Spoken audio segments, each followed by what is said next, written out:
Hey guys, tonight we're taking a slightly unusual journey as we discover why Gen Z culture is, in some surprisingly familiar ways, basically medieval China. So before you get comfortable, take a moment, like the video and subscribe, but only if you genuinely enjoy what I do here. And let me know in the comments where you're tuning in from and what time it is for you. It's always fascinating to see who's joining us from around the world. Now, dim the lights, maybe turn on a fan for that soft background hum, and let's ease into tonight's journey together. Picture yourself waking up in Kaifeng during the Song dynasty, one of the largest and most vibrant cities on Earth. The sun has barely risen, yet the streets are already buzzing with life. Merchants are rolling open their shops. Tea sellers are filling the morning air with the comforting scent of freshly brewed leaves, and craftsmen are arranging their finest goods where everyone can admire them. You came here expecting medieval simplicity. Instead, you've accidentally wandered into what feels suspiciously like a shopping district that forgot to invent electricity. If you thought people 1,000 years ago spent every waking moment worrying about famine, invading armies, or whether their roof was leaking, you're only partly right. They also worried about whether their clothes looked outdated. Welcome to medieval China, where trends spread almost as quickly as gossip, and where keeping up appearances could be nearly a full-time occupation. The Song dynasty was one of history's great urban civilizations. Its cities were home to merchants, officials, scholars, artists, craftsmen, and countless ambitious young people hoping to improve their place in society. Everyone wanted to stand out, but preferably in exactly the same fashionable way as everyone else. Sound familiar? Whenever a new style appeared in the capital, people noticed. Travellers carried stories between cities. Merchants brought the newest fabrics. Printed books and illustrated manuals introduced fresh ideas. Before long, people hundreds of miles away wanted exactly the same thing. It was social media without the media. Instead of refreshing your phone every 3 minutes, you refreshed your wardrobe every few months. Fashion changed constantly. Sleeves became wider, then narrower. Hats evolved. Hairstyles shifted. Certain colours suddenly became desirable, while yesterday's favourite look quietly became today's embarrassment. Imagine spending a month's wages on a beautiful robe, only to discover that everyone has decided longer sleeves are now in fashion. Medieval disappointment hit just as hard. Naturally, not everyone could afford genuine luxury. Silk remained expensive, but talented tailors produced clever alternatives for customers who wanted to look wealthy from a respectable distance. History reminds us that inspired by luxury has always been an excellent business model. Your home mattered too. A carefully chosen porcelain vase, elegant lacquer furniture, or a beautifully painted screen quietly announced that you were a person of culture. You didn't have to tell visitors you had excellent taste. You simply positioned your expensive ceramics where absolutely everyone could accidentally notice them. Books played a surprisingly large role in all this. Thanks to advances in woodblock printing, poems, paintings, stories, and fashionable ideas circulated farther than ever before. A respected scholar could influence thousands of people he'd never meet. In modern terms, he was an influencer whose biggest concern wasn't the algorithm. It was whether his brushstrokes looked elegant enough. Of course, if you lived in a remote farming village, trends arrived much more slowly. Your biggest fashion decision might involve choosing the least patched tunic before visiting the market. But in the great cities, staying informed mattered. Knowing what was fashionable signalled that you were educated, connected, and perhaps moving upward in society. As you wander through Kaifeng's crowded streets, you'll quickly realise something rather amusing. Replace printed scrolls with smartphones, substitute market squares for social media feeds, and exchange silk robes for designer sneakers, and the whole scene begins to feel remarkably familiar. The technology has changed dramatically. Human beings, on the other hand, seem to have updated far less often.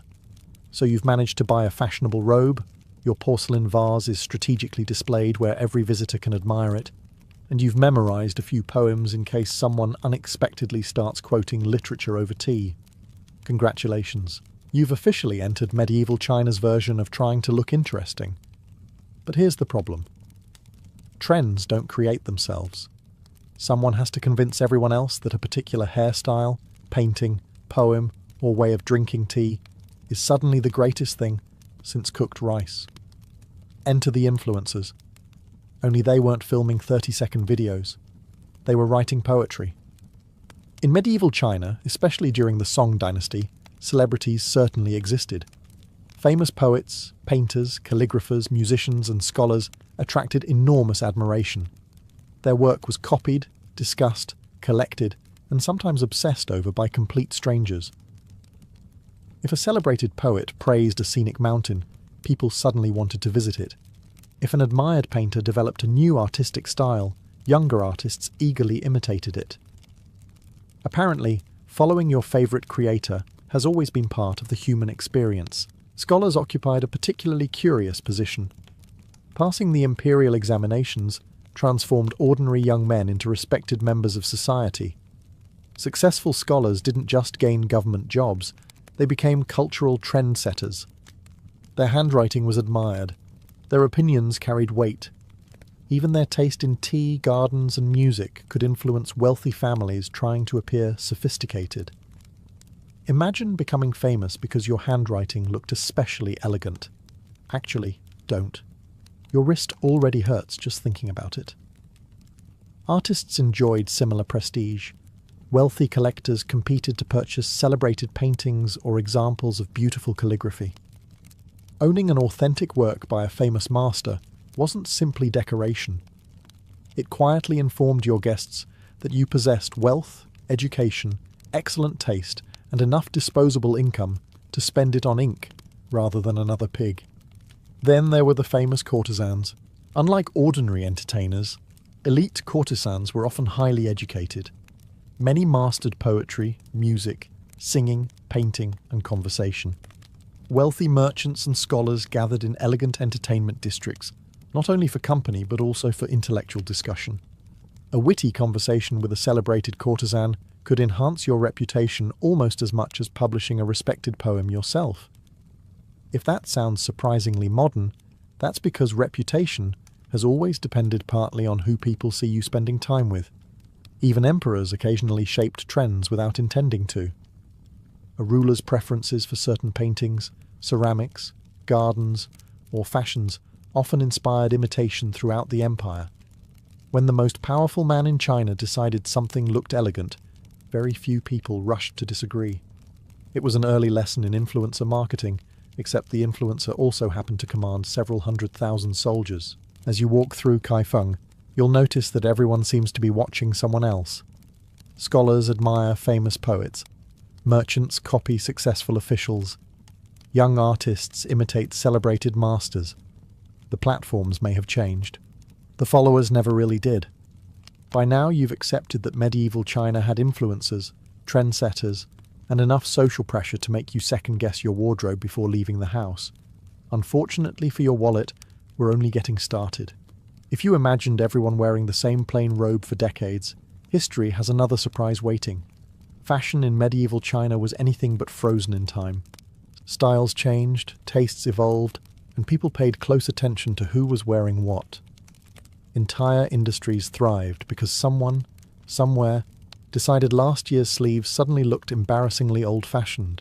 You sigh, glance down at your perfectly respectable robe, and immediately wonder whether you've become unfashionable during breakfast. The Song dynasty was an era of extraordinary prosperity. Trade flourished, cities expanded, and workshops produced textiles of remarkable quality. Silk remained the gold standard, but cotton, hemp, and fine woven fabrics offered alternatives for different budgets. Wealthy citizens often owned numerous outfits designed for different occasions, seasons, and ceremonies, because apparently one robe simply wasn't enough to survive medieval society. Colour mattered just as much as the fabric itself. Bright dyes, elegant embroidery, and carefully chosen accessories helped distinguish social status. Certain colours and designs were even restricted by law. The emperor wasn't particularly enthusiastic about ordinary citizens dressing like they ruled the empire. Probably a reasonable policy, Clothing also communicated your profession and education. A scholar looked different from a merchant. An official dressed differently from a craftsman. Before anyone even spoke to you, your appearance offered clues about where you belonged in society, or where you hoped people believed you belonged. Naturally, some people stretched the truth. Wealthy merchants occasionally dressed with almost aristocratic elegance, while ambitious young men tried to imitate respected scholars long before earning the right. Looking successful sometimes came before actually becoming successful. Another tradition that has survived remarkably well. Women's fashion evolved constantly too.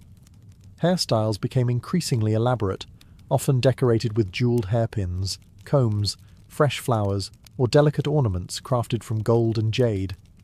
A fashionable hairstyle could require considerable time and assistance to create. After spending 2 hours arranging your hair, you would naturally hope nobody suggested taking a walk during a windy afternoon. Footwear, belts, hats, fans, and jewellery all completed the outfit. None of these details were random. Every accessory subtly communicated refinement, wealth, or personal taste. Even carrying an elegant folding fan could signal education and sophistication, while also serving the practical purpose of helping you survive a crowded summer marketplace. Perhaps the greatest irony is that everyone wanted to appear effortlessly elegant. Achieving that effortless appearance often required expensive fabrics, talented tailors, skilled hairdressers, carefully selected accessories, and enough preparation to make getting ready for a royal wedding seem perfectly reasonable. As you continue through medieval China, you begin to notice something strangely comforting. Every generation believes it has invented fashion. Every generation is wrong. At this point, you've dressed well, learned a few fashionable poems, and successfully pretended to understand expensive art without accidentally turning the painting upside down. Now comes the real challenge: getting a job. If you're hoping for a comfortable position in the imperial government, there's only one path that truly matters: passing the civil service examinations. These exams were among the most demanding in history, and they shaped the lives of millions of young Chinese men for centuries. Think of them as the world's most stressful college entrance exams, except your entire family's future, your social status, and possibly your marriage prospects are all riding on the result. No pressure. The examination system rewarded knowledge rather than noble birth, at least in theory. If you mastered the Confucian classics, wrote elegant essays, and demonstrated exceptional reasoning, you could rise from an ordinary family to become a respected government official. It was one of the most merit-based systems the medieval world had ever seen. It was also absolutely exhausting. From childhood, students memorized enormous volumes of classical texts. Not summaries, not highlights, the entire works. Day after day, year after year, they copied passages, practiced calligraphy, debated philosophy, and refined their essays until every sentence flowed with perfect balance. Success demanded discipline that bordered on obsession. If you complain about reading 30 pages for school, medieval Chinese students would probably stare at you in complete silence. Then hand you another 5,000 pages. Families invested everything in promising sons. Parents hired tutors whenever they could afford them. Relatives contributed money. Entire households quietly revolved around one student's education because everyone understood what success could bring. A government position meant prestige, financial security, influence, and honour, not just for you, but for your entire family. Failing, however, could be devastating. Some candidates spent decades taking the exams again and again. They travelled hundreds of miles, rented rooms near examination halls, and devoted their adult lives to chasing a single opportunity. Many never succeeded. Imagine preparing for the same final exam until you're 50. Suddenly your high school chemistry test seems almost therapeutic. The examination compounds themselves looked intimidating. Thousands of tiny brick cells stretched in endless rows. During the exams, candidates were locked inside these narrow spaces for days at a time with little more than food, writing materials, and enough determination to keep their sanity from quietly leaving through the window. Cheating was severely punished. Papers were copied by officials before grading, so examiners couldn't recognize handwriting. Candidates were searched before entering. Some even tried hiding notes inside clothing or writing microscopic characters on personal belongings. Apparently, the phrase creative studying techniques has always had its limits. Yet, despite the immense pressure, young people continued chasing this dream generation after generation. Because whether it's earning an imperial degree or refreshing your inbox after submitting job applications, hope has always been one of humanity's strongest motivations. Some things, it seems, never stop being worth the stress. After surviving the imperial examinations, or, more realistically, surviving another week of preparing for them, you begin to notice something curious. People keep staring at your handwriting. Not your face, not your clothes, your handwriting. Welcome to medieval China, where your penmanship could say more about you than your entire personality. In the Song dynasty, beautiful calligraphy wasn't simply considered neat writing. It was one of the highest forms of artistic expression, a reflection of your education, discipline, temperament, and moral character. A few strokes of a brush could convince people that you were wise, refined, patient, and worthy of respect, or that you desperately needed more practice. Imagine applying for your dream job today, only for the interviewer to reject you, because the letter G looked slightly overconfident. That isn't far from how seriously calligraphy was taken. Every educated person spent years learning how to hold the brush correctly. The amount of ink mattered. The pressure mattered. The speed mattered. Even the pauses between strokes mattered. Writing wasn't rushed. Every movement was expected to look deliberate and controlled. If you sneezed halfway through a character, history was unlikely to remember it as your finest work. Masters developed recognizable styles that students eagerly copied. Some handwriting appeared bold and energetic, while others favoured elegance and restraint. Collectors admired famous examples almost the way people today admire original paintings or signed memorabilia. Owning a piece written by a celebrated calligrapher instantly elevated your cultural status. Displaying it prominently where visitors could accidentally notice it was, of course, entirely coincidental. Calligraphy also became a surprisingly social activity. Friends exchanged poems written by hand. Scholars gathered to admire each other's brushwork. A beautifully written letter carried emotional weight that went beyond the words themselves. Even an ordinary message became memorable if written with exceptional skill. In many ways, your handwriting became your personal brand. Before anyone met you, they might already know your reputation through your essays, poems, or letters circulating among scholars. A graceful script suggested careful thinking and refined taste. Sloppy writing suggested, well, perhaps a little less refinement. Harsh? Possibly. But remember, these were people who believed self-discipline revealed itself in almost everything you did. The remarkable thing is that calligraphy rewarded patience rather than speed. There was no shortcut, no secret technique, and certainly no magical brush that transformed terrible handwriting overnight. Improvement came from repeating the same movements thousands upon thousands of times until they became second nature.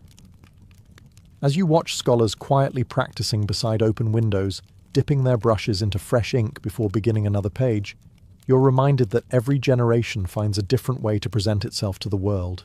Today, it might be your profile picture or carefully curated social media page. 1,000 years ago, it was whether you could make one simple character look effortlessly beautiful. Neither was quite as effortless as it appeared. You've dressed well, survived the examination system, and perfected your brushstrokes to the point where complete strangers now compliment your handwriting. Naturally, it's time to find out what everyone is saying about everyone else. For that, you head to the nearest tea house. If medieval China had a social media feed, it probably smelled faintly of jasmine. Tea houses were everywhere, especially during the Song dynasty. They welcomed merchants closing deals, scholars debating philosophy, travellers exchanging stories, artists seeking inspiration, and ordinary people who simply wanted a pleasant place to sit for a while. They weren't just businesses, they were information networks. Walk through the door, and you'll immediately hear conversations flowing in every direction. One table discusses politics, another argues about poetry. Across the room, merchants debate silk prices, while a traveller casually mentions strange customs from a province hundreds of miles away. Within an hour, you've learned 3 new recipes, 2 business opportunities, and at least 5 scandals involving people you've never met. Some things never lose their appeal. News travelled surprisingly fast through these gathering places. Before newspapers became widespread, information often spread by conversation. Travellers carried stories from distant regions. Officials discussed recent government decisions. Merchants shared rumours about changing markets. Of course, not every story was entirely accurate. Someone always knew someone whose cousin had personally witnessed something extraordinary. Whether that cousin actually existed remained wonderfully unclear. Tea itself became an experience rather than simply a drink. Connoisseurs debated which leaves came from the finest mountains, which water produced the best flavour, and exactly how tea should be prepared. Entire books were written on the subject. Imagine ordering a cup of tea and accidentally starting a 40-minute discussion about mineral content. Actually, don't. That conversation probably still exists somewhere. Entertainment filled many tea houses as well. Professional storytellers recounted famous battles, ghost tales, romantic adventures, and historical dramas. Musicians performed elegant melodies, while audiences listened between conversations. Some establishments even hosted performers who attracted regular crowds eager for the latest story. If a storyteller introduced an especially exciting tale, word spread quickly across the city. Soon, everyone wanted to hear it. Congratulations. You've just witnessed a medieval viral trend. Tea houses also provided something every society needs, a place to see and be seen. Wearing your finest robe suddenly made more sense when dozens of people might notice it. Scholars hoped influential officials would recognize them. Merchants searched for wealthy customers. Young people quietly observed potential marriage prospects without making it too obvious. Or at least they hoped it wasn't obvious. As evening settles over the city and lanterns begin glowing outside the tea house windows, you realize these lively rooms offered far more than warm drinks. They connected people. And whether those connections happen across polished wooden tables or glowing phone screens, human beings have always found a comfortable place to exchange ideas, share stories, and politely discuss everyone else's business. After spending several evenings in tea houses, you've started to feel rather sophisticated. You can discuss poetry.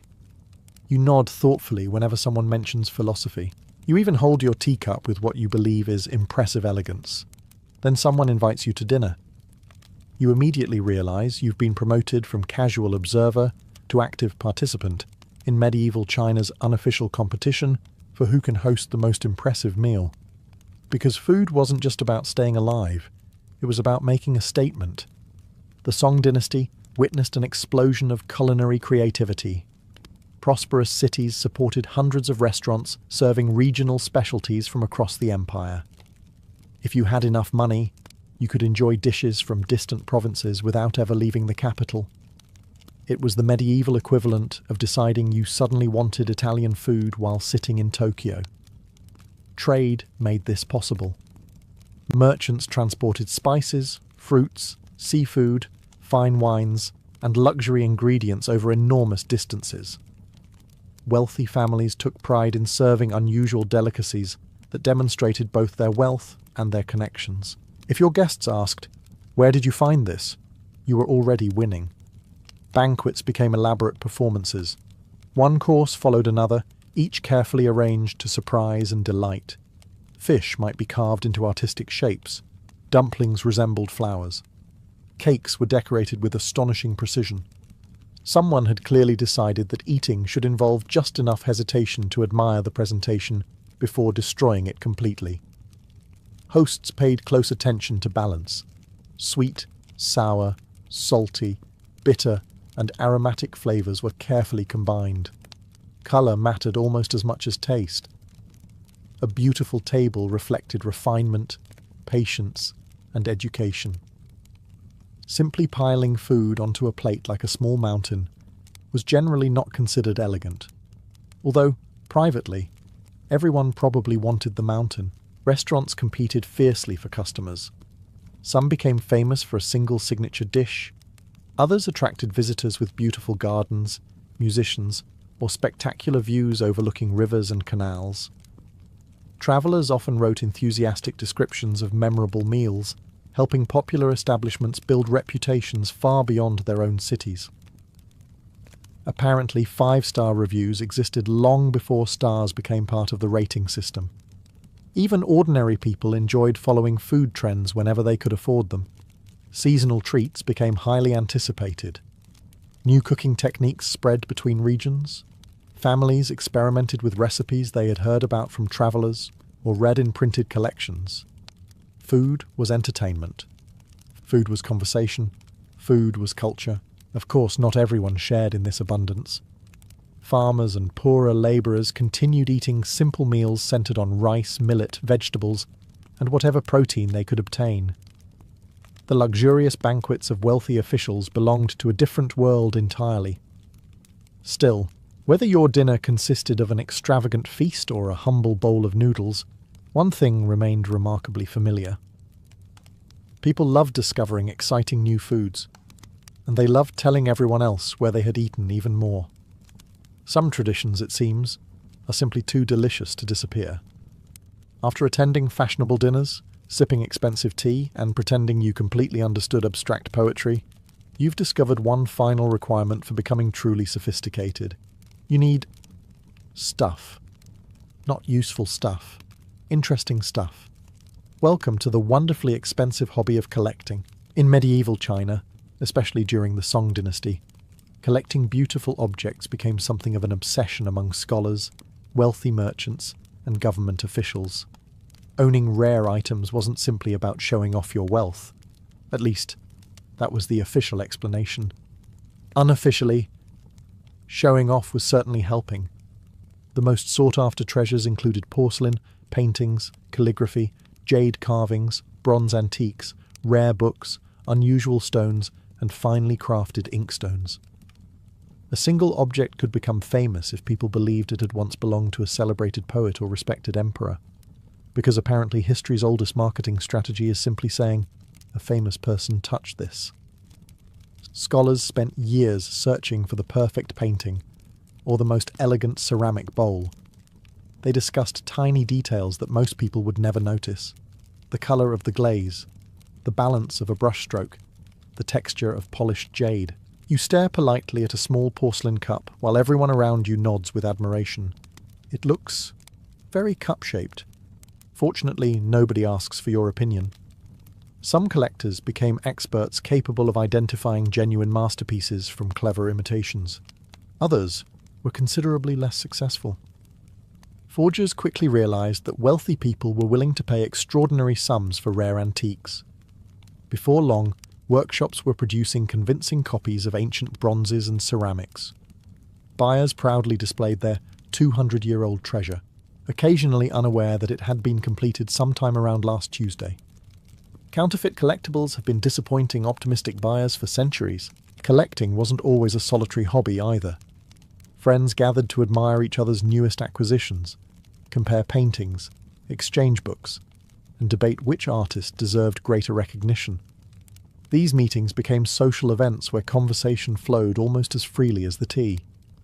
Naturally, everyone tried very hard to appear completely relaxed about owning incredibly rare objects. "Oh, this old painting. I almost forgot I had it."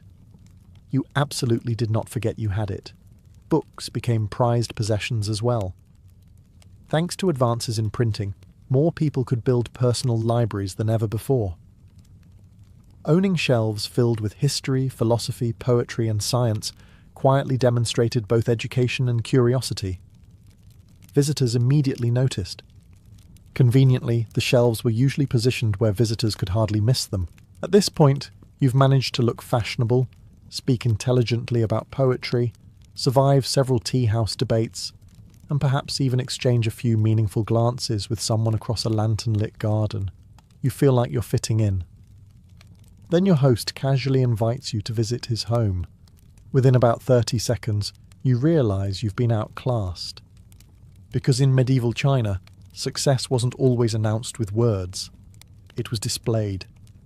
The Song dynasty produced one of the wealthiest urban societies the medieval world had ever seen. Trade flourished, businesses expanded, and successful merchants accumulated fortunes that rivaled those of old aristocratic families. Naturally, everyone wanted others to know they were doing well, preferably without appearing too eager. This delicate balancing act became an art form.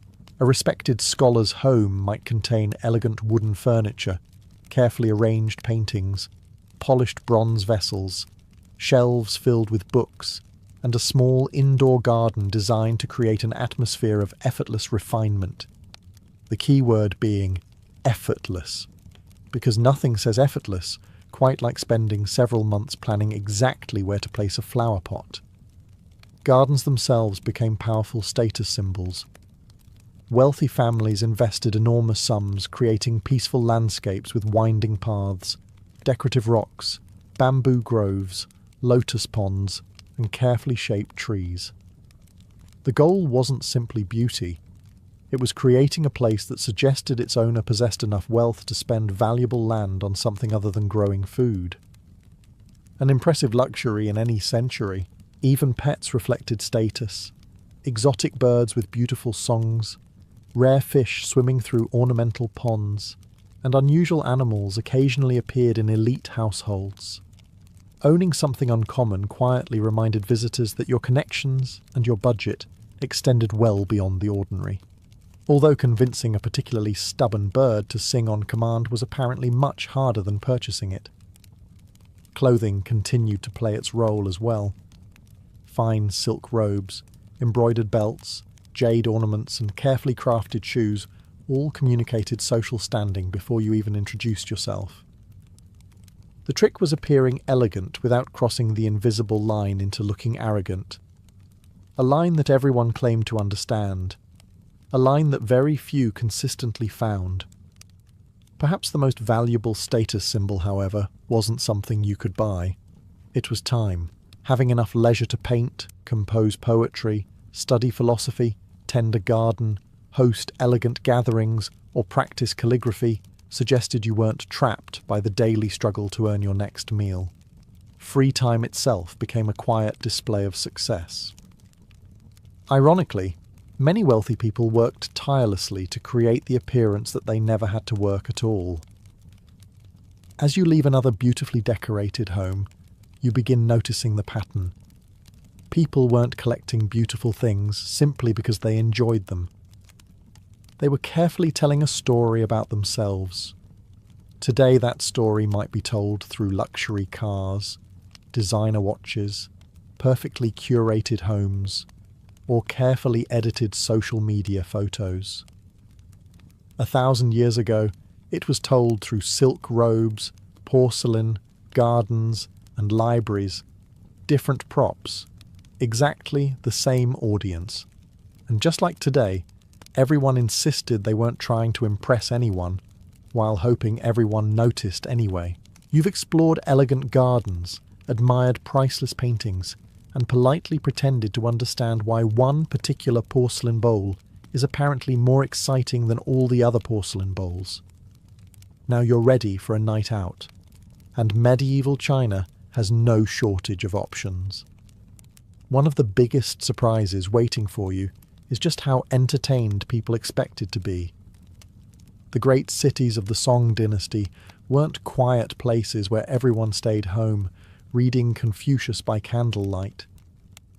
They were filled with music, laughter, performances, festivals, storytellers, and crowds looking for the next exciting attraction.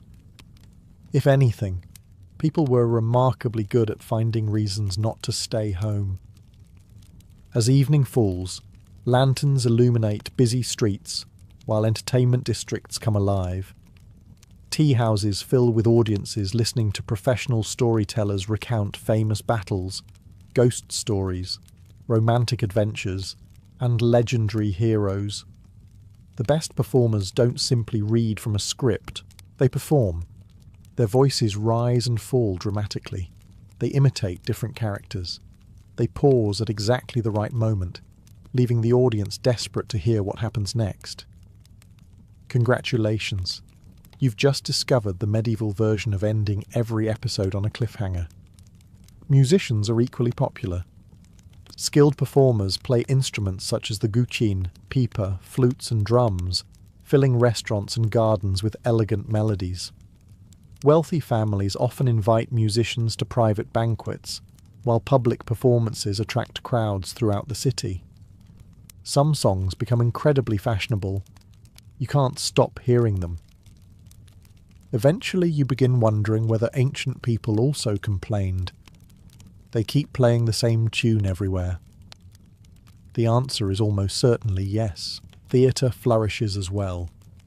Early forms of Chinese opera combine music, dance, colourful costumes, comedy, and dramatic storytelling into unforgettable performances.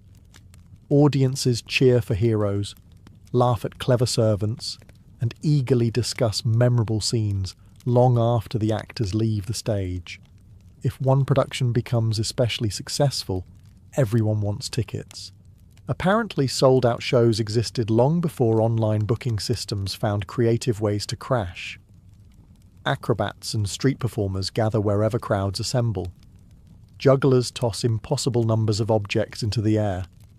Skilled martial artists demonstrate astonishing techniques. Magicians perform tricks that leave audiences scratching their heads, convinced real spirits must somehow be involved. The magician, naturally, never explains. Professional wrestling may reveal its secrets. Professional magic never does. Children gather around puppet shows while adults gamble on games of strategy or watch competitive board games played by astonishingly talented masters. Even flying kites evolves into both recreation and artistic expression, with elaborate designs decorating the skies during festivals. As you wander through the lively streets, you realise entertainment isn't simply filling spare time, it's creating shared experiences. Tomorrow morning, everyone will be talking about the funniest storyteller, the most spectacular acrobat, or the actor who completely stole the show. 1,000 years later, the conversations sound remarkably similar. Only now, instead of recommending a performance at the local theatre, someone sends you a link. After weeks of exploring medieval China, you've reached a sensible conclusion. This civilization never seems to stop celebrating. Every time you think the city might finally enjoy a quiet weekend, someone hangs lanterns across the streets. Musicians appear from nowhere. Food stalls multiply overnight, and half the population heads toward a festival. You weren't even invited. You just followed the crowd. Fortunately, so did everyone else. Festivals were some of the most anticipated moments of the year. They marked religious celebrations, seasonal changes, harvests, imperial birthdays, and countless local traditions. Entire cities transformed themselves.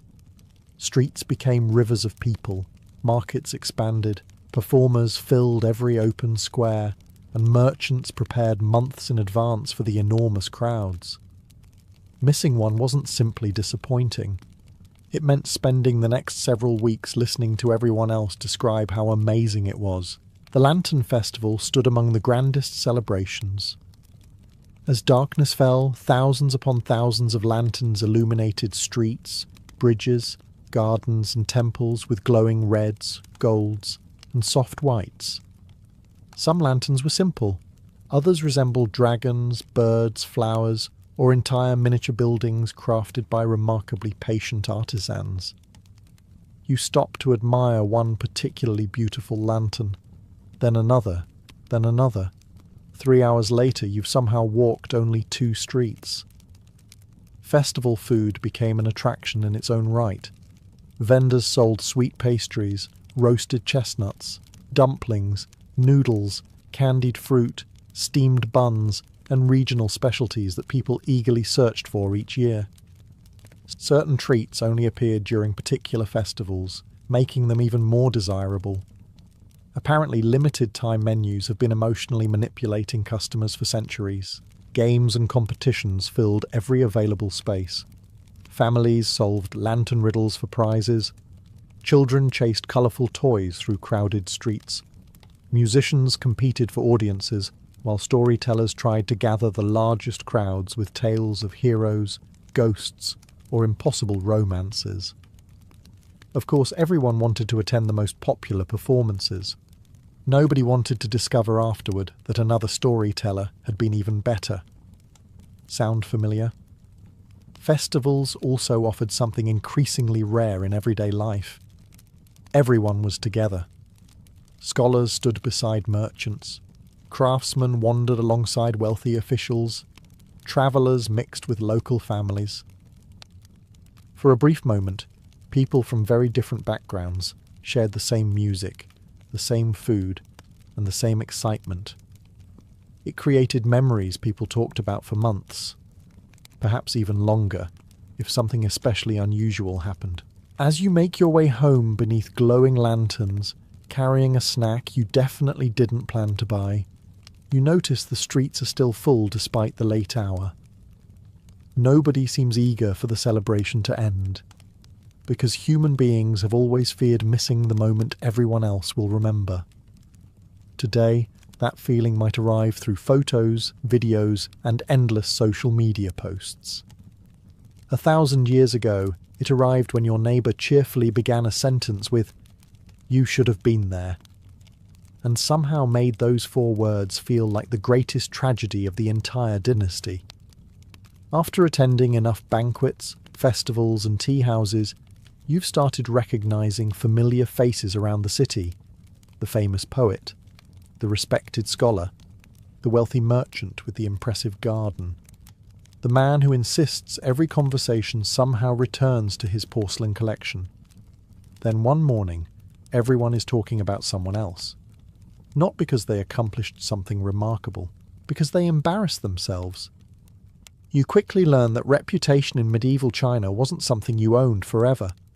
It was something you had to protect every single day.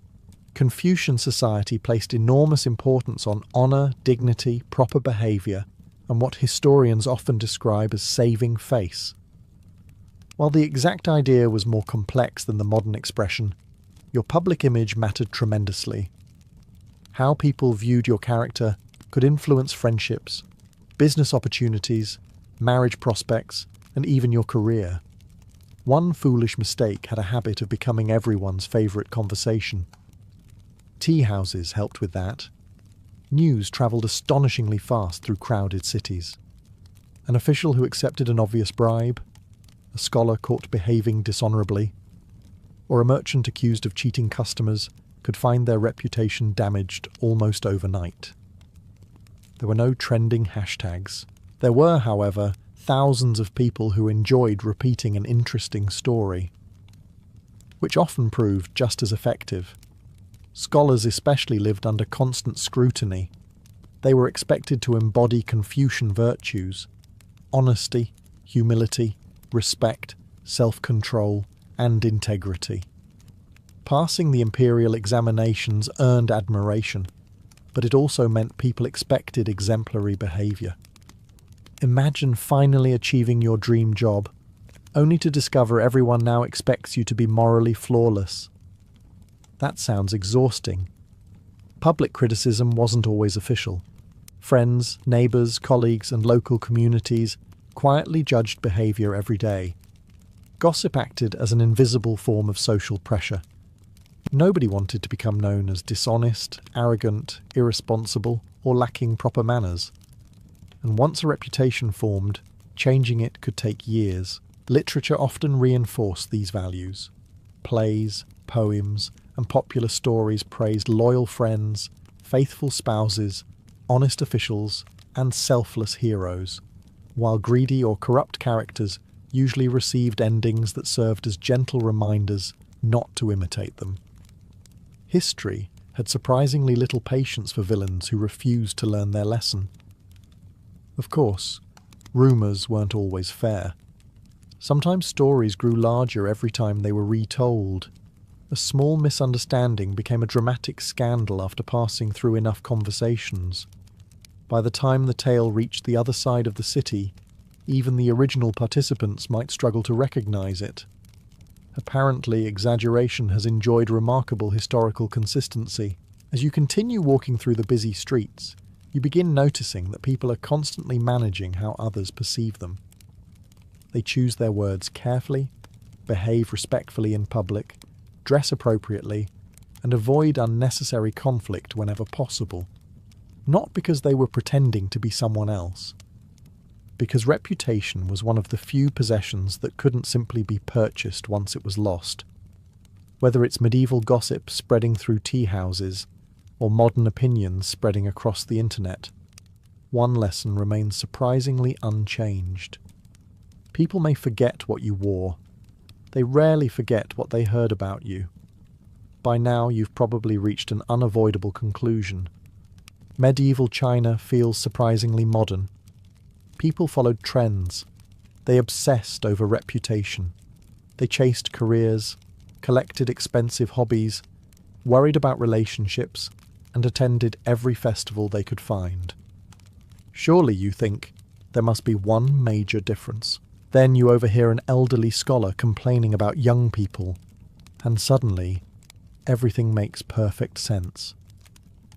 Every generation in medieval China believed the next one was changing too quickly. Older scholars often grumbled that young students cared more about appearances than genuine learning. They worried that fashionable clothes, elegant parties, and popular entertainment distracted people from serious study. Some argued that ancient virtues were being forgotten as cities became wealthier and more comfortable. Apparently, kids these days is one of humanity's oldest surviving traditions. Confucian thinkers regularly encouraged young people to practice humility, discipline, and respect for elders. Those ideals had existed for centuries, but every new generation had to hear them all over again. Because every older generation quietly assumes they were the last sensible people to ever exist. Young scholars, meanwhile, didn't necessarily see themselves as irresponsible. They simply grew up in a different world. The Song dynasty was richer, more urban, and more connected than many earlier periods. New technologies, expanding trade, and growing cities naturally changed how people dressed, worked, and socialized. Progress has a habit of making previous generations uncomfortable. Printing is a perfect example.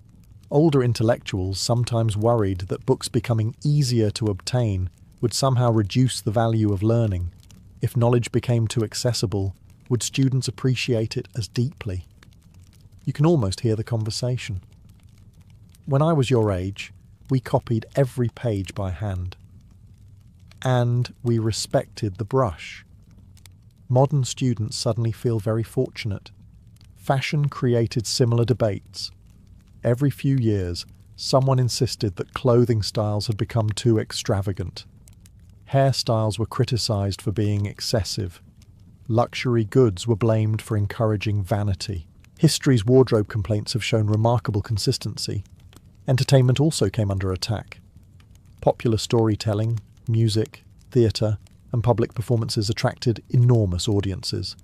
But conservative voices occasionally warned that people were spending too much time having fun instead of improving themselves.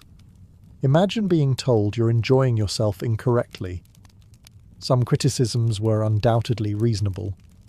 Rapid economic growth created inequality, encouraged excessive spending, and tempted some people to pursue status over character. Every prosperous society faces those challenges. Others, however, sound remarkably familiar because they were less about facts and more about nostalgia. Every generation remembers its youth a little more fondly than it probably deserves.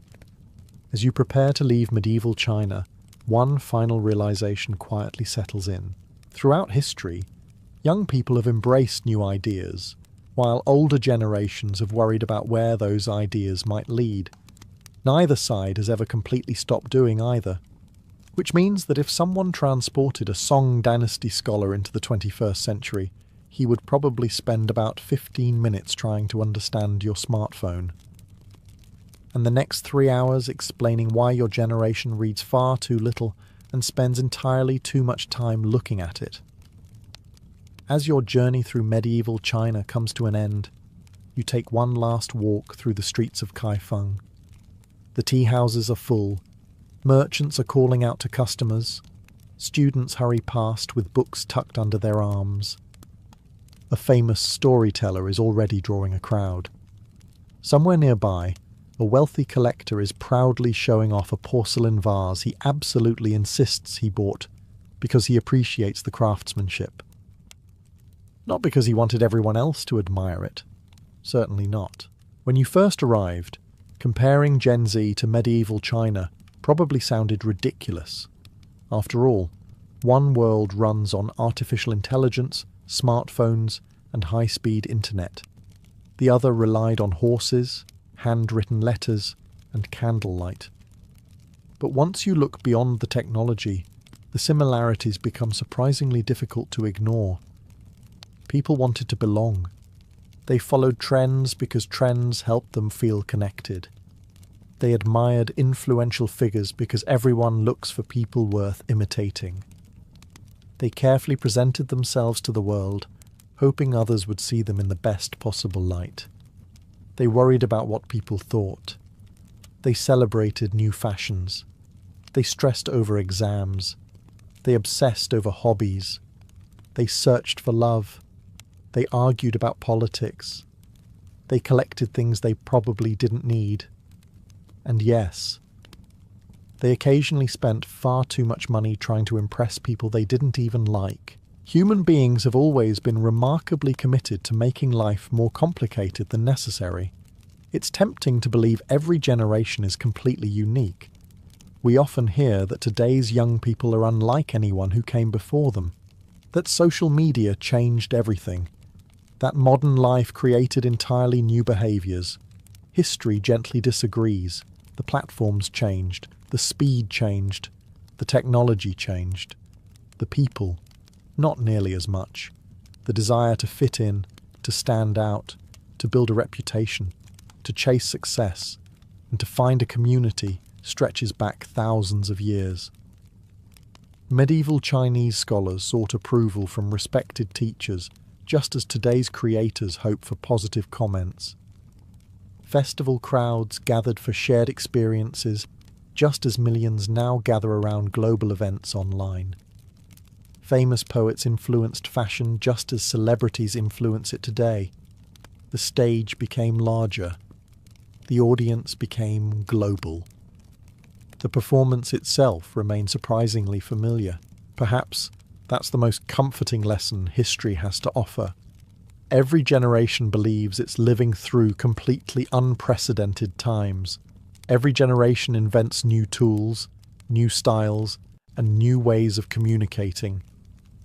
Yet beneath all those changes, people continue laughing at the same jokes, worrying about the same futures, falling in love the same way, and wondering whether everyone else has life figured out better than they do. Spoiler alert. The people of medieval China didn't. Neither did their grandparents. Neither do we. Imagine waking up in ancient Rome, Athens, or Alexandria and discovering that half the city is talking about you before you've even finished breakfast. Not because you accomplished something extraordinary, not because you committed a crime, but because someone, somewhere, confidently told a story that sounded just believable enough to spread. Long before newspapers printed sensational headlines or social media rewarded outrage with endless attention, humanity had already perfected the art of gossip. The technology was different. The psychology was exactly the same. Every civilization had its own version of the rumour mill. In Greece, it gathered beneath the shaded colonnades of the agora, where philosophers debated lofty ideas only a few steps away from fishmongers debating who was secretly bankrupt. In Rome, the forum buzzed with politicians, merchants, lawyers, veterans, and idle spectators, all eager for the latest scandal. Egypt had temple courtyards filled with priests, pilgrims, and scribes. Across the ancient world, markets functioned as shopping centres, newsrooms, and comment sections rolled into one. And unlike today's anonymous online accounts, rumours came wrapped in a far more convincing package. My cousin heard it from a legionary. A merchant arriving from Corinth swears it's true. A servant in the governor's household saw everything. Whether any of these people actually existed was another matter entirely. Ancient societies depended almost completely on word of mouth. Most people could not read, and even among those who could, official announcements were rare and slow to circulate. If 20 travellers arrived from another city carrying the same exciting story, very few listeners stopped to ask whether all 20 had simply copied the first storyteller. After all, exciting stories travel much faster than accurate ones. Human beings have always preferred a dramatic explanation over a boring fact. The senator quietly retired because of poor health is respectable enough. The senator was poisoned after insulting the emperor's mistress, guarantees a crowd before lunchtime. You might think educated people were immune to this. They were not. Some of history's greatest philosophers repeated colourful rumours without much investigation. Historians often included outrageous tales simply because they were too entertaining to ignore. Even Roman emperors employed professional rumour campaigns to shape public opinion. Character assassination was not merely casual entertainment. It became a political weapon capable of toppling careers, destroying marriages, provoking riots, and sometimes ending lives. Because in the ancient world, your reputation often mattered more than the truth itself. And once a story escaped into a crowded marketplace, catching it again was about as easy as chasing a chicken through the streets of Rome while wearing formal toga. If any city in the ancient world deserved the title of gossip capital, Athens would have been a strong contender. It was a place where ideas changed civilizations, democracy was born, and citizens could spend hours discussing philosophy, politics, or whether their neighbour's son was secretly taking bribes. You might picture ancient Athens as a city filled entirely with wise old philosophers, calmly debating the meaning of life beneath marble columns. The reality was considerably noisier. The heart of the city was the agora, a sprawling marketplace that served as Athens' commercial, political and social centre. Farmers sold olives beside potters displaying fresh wares. Politicians argued with rivals, while merchants haggled over prices. Sailors returning from distant ports shared tales that grew more dramatic with every retelling. Somewhere nearby, Socrates might be questioning someone's understanding of justice while, just around the corner, 2 shopkeepers whispered that a prominent citizen had been seen leaving another man's wife a little too late in the evening. The Athenians loved conversation. Unfortunately, conversation did not always require evidence. Their democracy encouraged ordinary citizens to discuss public affairs, which meant politicians lived under constant public scrutiny. Reputation could determine whether someone won an election, lost a lawsuit, or found himself ostracised from the city altogether. Every ambitious statesman understood that defeating an opponent with clever speeches was useful. Damaging his character before the speech even began was often even better. One of the most famous victims was Pericles, the celebrated leader who guided Athens during its golden age. His political enemies rarely attacked only his policies. Instead, they spread stories about his private life, mocked his appearance, and targeted his companion Aspasia, portraying her as a dangerous foreign influence, manipulating Athenian politics from behind closed doors. Whether these accusations held any truth mattered less than the fact that people repeated them. Comic playwrights eagerly joined the spectacle. Public theatre became an acceptable place to ridicule famous citizens before thousands of spectators. Politicians, generals, philosophers, and wealthy families all found themselves transformed into punchlines. Imagine attending a comedy show only to discover that half the script consisted of jokes about your personal life. Ancient Athenians called that entertainment. The remarkable part is how familiar it all feels. Public opinion was shaped not only by facts, but by wit, repetition, and emotion. Once enough people laughed at a rumour or repeated it over dinner, it acquired a strange kind of credibility. Athens celebrated free speech as one of its greatest achievements, but that same freedom also ensured that rumours could roam the city just as freely as philosophers themselves. As Athens demonstrated how gossip could shape democracy, Rome transformed it into something far more dangerous, an instrument of power. By the time the Roman Republic evolved into an empire, reputation had become a form of currency. A respected name could win elections, attract wealthy allies, and open the doors of the Senate. A ruined name could leave a man politically finished before he ever had the chance to defend himself. You didn't always need to eliminate your enemies. Sometimes you simply had to make everyone stop trusting them. Rome offered countless places for rumours to flourish. The Forum overflowed with lawyers arguing cases, merchants selling imported luxuries, veterans swapping war stories, and politicians giving speeches. Public baths served as enormous social clubs where men of every class relaxed for hours. Barbershops buzzed with conversation, taverns echoed with exaggerated tales, and servants carried snippets of overheard conversations from one wealthy household to another. Information travelled with astonishing speed. A senator might leave a private dinner believing his secrets were safe, only to discover the following morning that half the city seemed remarkably well informed. Political campaigns were especially vicious. Candidates rarely limited themselves to promoting their own achievements. Instead, they quietly encouraged stories, questioning an opponent's courage, honesty, family, or morals. Anonymous poems mocking public figures appeared overnight on walls. Satirical verses circulated through the streets.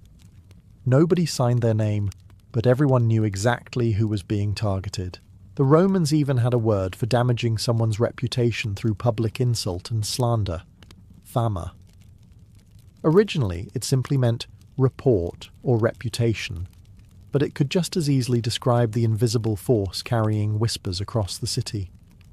The poet Virgil imagined fama as a terrifying winged creature covered in countless eyes, ears, and mouths. By day she watched everything. By night she flew through the darkness, spreading truth and lies with equal enthusiasm. It was one of history's most accurate metaphors for gossip. Roman historians understood this perfectly.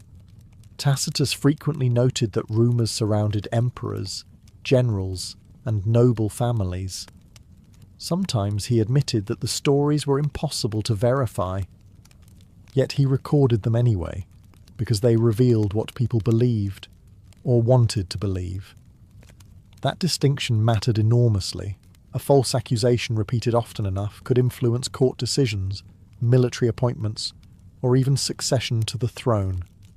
Once public opinion shifted, facts struggled to catch up. The Romans built magnificent roads that connected an empire stretching across 3 continents. Along those same roads travelled soldiers, merchants, officials, and travellers carrying another valuable cargo.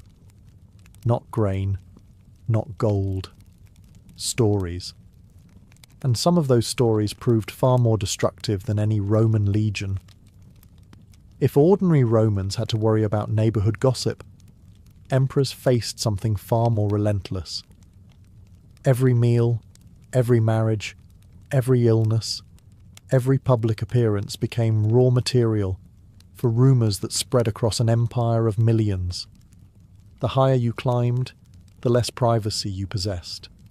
An emperor might command dozens of legions and rule territories stretching from Britain to Egypt, yet he could still lose control of the story people told about him. Take Augustus, Rome's first emperor.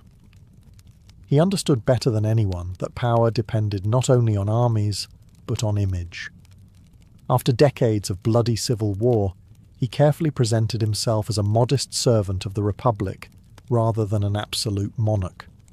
Coins displayed his face, poets praised his virtues, public monuments celebrated peace under his leadership. It was, in many ways, history's first great public relations campaign. His enemies responded with rumours. Some whispered that Augustus had manipulated his way to power through secret murders. Others claimed he quietly eliminated rivals while pretending to restore traditional Roman values. Whether true or exaggerated, these stories refused to disappear. Every successful ruler attracted suspicion almost as naturally as admiration. Things became even more dramatic under later emperors. Consider Tiberius. During the final years of his reign, he withdrew from Rome to the island of Capri.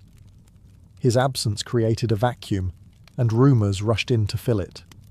Soon lurid tales spread describing extravagant feasts, bizarre cruelty, and shocking private behaviour. The historian Suetonius eagerly recorded many of these stories decades later. But here is the problem. How many actually happened? Modern historians remain deeply divided. Some accounts may contain kernels of truth. Others were likely invented by political enemies, or embellished by writers who understood that scandal sells. After all, the emperor quietly spent the afternoon reviewing tax records, rarely survives the centuries. The emperor hosted an outrageous secret banquet overlooking the sea, tends to receive considerably more attention. Then came Nero, perhaps the greatest victim and beneficiary of Roman rumour. After the Great Fire of Rome in 64, whispers spread that Nero himself had ordered the city burned to make room for a magnificent new palace. Others claimed he stood watching the flames while performing songs about the fall of Troy. There is little reliable evidence that either story happened. Yet 2,000 years later, countless people still picture Nero calmly playing music as Rome burned around him. That is the extraordinary power of gossip. A rumour repeated often enough does more than damage a reputation. Sometimes it replaces reality altogether. And once history begins repeating the story, separating fact from fiction becomes one of the hardest tasks any historian can face. Most rumours disappear within days. Ancient rumours had a remarkable habit of surviving for centuries. The reason was surprisingly simple. In a world without recordings, photographs or interviews, later generations depended almost entirely on whatever earlier writers chose to preserve. If those writers disliked someone, their opinion often became history itself. You can almost imagine the scene. A historian sits at his desk decades after an emperor has died. Witnesses are gone. Official documents have vanished. All that remains are old stories, political speeches, private letters, and rumours repeated so often they have started sounding like facts. What should he believe? Sometimes the answer was, why not write down all of it? One of the greatest examples is Suetonius, whose collection The 12 Caesars remains one of our richest sources for the early Roman emperors. His biographies are endlessly entertaining. They are filled with outrageous anecdotes, embarrassing scandals, strange habits, and colourful gossip. You learn which emperor supposedly enjoyed lavish feasts, who feared thunderstorms, who insulted senators, and who allegedly behaved in ways that would have fueled an entire year's worth of modern tabloids. The problem is that Suetonius rarely tells us how much of it he actually verified. He often introduces a story with phrases like, "it is said," or "many believed." Those few words should make every historian pause. Tacitus, another brilliant Roman historian, was generally more cautious. Yet even he occasionally recorded rumours because they revealed public opinion. He understood that whether a story was true or false, people acted on what they believed. A false accusation could spark a rebellion just as easily as a genuine crime. In other words, rumours had historical consequences, even when they were completely invented. Character assassination became especially easy after someone died. A deceased emperor could no longer deny the accusations. A disgraced politician could no longer defend his reputation. Victorious rulers often encouraged writers to portray defeated rivals as monsters, fools, or tyrants. Every new dynasty had an incentive to make the previous one look terrible. After all, replacing a villain always makes your own rise appear far more heroic. As a result, some historical figures remain trapped inside stories written by their enemies. Modern historians spend countless hours comparing texts, archaeological evidence, coins, inscriptions, and official records, trying to separate exaggeration from reality. Sometimes they succeed, sometimes they don't. Because once gossip enters the historical record, it becomes astonishingly difficult to remove. Long after the whispers have faded from the streets, they continue echoing through books, classrooms, documentaries, and conversations, reminding us that history does not simply preserve the past. It also preserves humanity's favourite stories, whether they happened or not. If there was one rule that remained remarkably consistent across the ancient world, it was this: powerful women attracted extraordinary rumours. The more influence a woman appeared to possess, the more outrageous the stories became. Sometimes the accusations had a grain of truth. More often they revealed far more about the fears of the storytellers than about the women themselves. Take Cleopatra, perhaps the most famous victim of character assassination in all of history. Ask someone today how she gained power, and you'll often hear the same answer: beauty and seduction. Yet the real Cleopatra was far more formidable. She spoke multiple languages, understood economics, commanded fleets, negotiated with foreign rulers, and navigated one of the most dangerous political landscapes of the ancient Mediterranean. She inherited a kingdom surrounded by Rome's expanding influence and managed to preserve Egypt's independence for nearly 2 decades. That alone should have made her famous. Instead, many Roman writers preferred another story. After Octavian defeated Mark Antony and Cleopatra, he faced a political challenge. Rome had just endured another brutal civil war. He needed Romans to believe they had not fought fellow citizens, but had instead defeated a dangerous foreign queen who had bewitched one of their greatest generals. It was brilliant propaganda. Suddenly, Cleopatra became the exotic temptress from the East. She was portrayed as manipulative, extravagant, immoral, and almost magically capable of controlling powerful Roman men. Antony, according to this version, had not made poor political decisions of his own. He had simply fallen under her spell. Conveniently, this narrative made Octavian look like the saviour of Rome. Cleopatra never had the opportunity to answer these accusations. The Roman version largely survived because Rome won. She was hardly alone.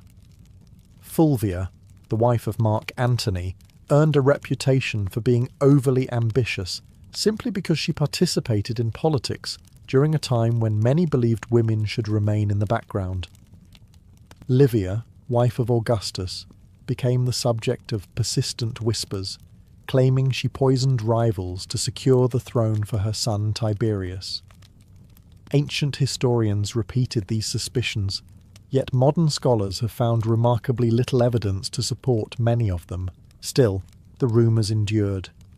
Ancient audiences loved dramatic villains, and a politically influential woman often fit the role perfectly. The pattern feels surprisingly familiar. Confident women were labelled manipulative. Intelligent women were called dangerous. Successful women were accused of secret schemes that supposedly explained achievements others struggled to accept. 2,000 years later, historians continue untangling fact from fiction. But one truth is difficult to ignore.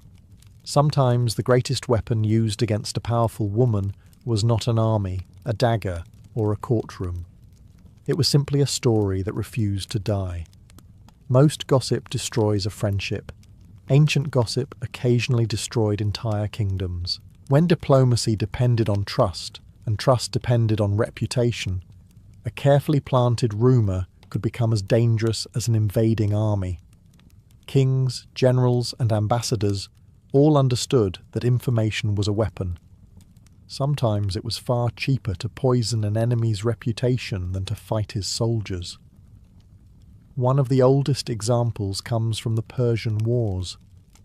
As the vast Persian Empire expanded westward, the Greeks told endless stories about Persian rulers.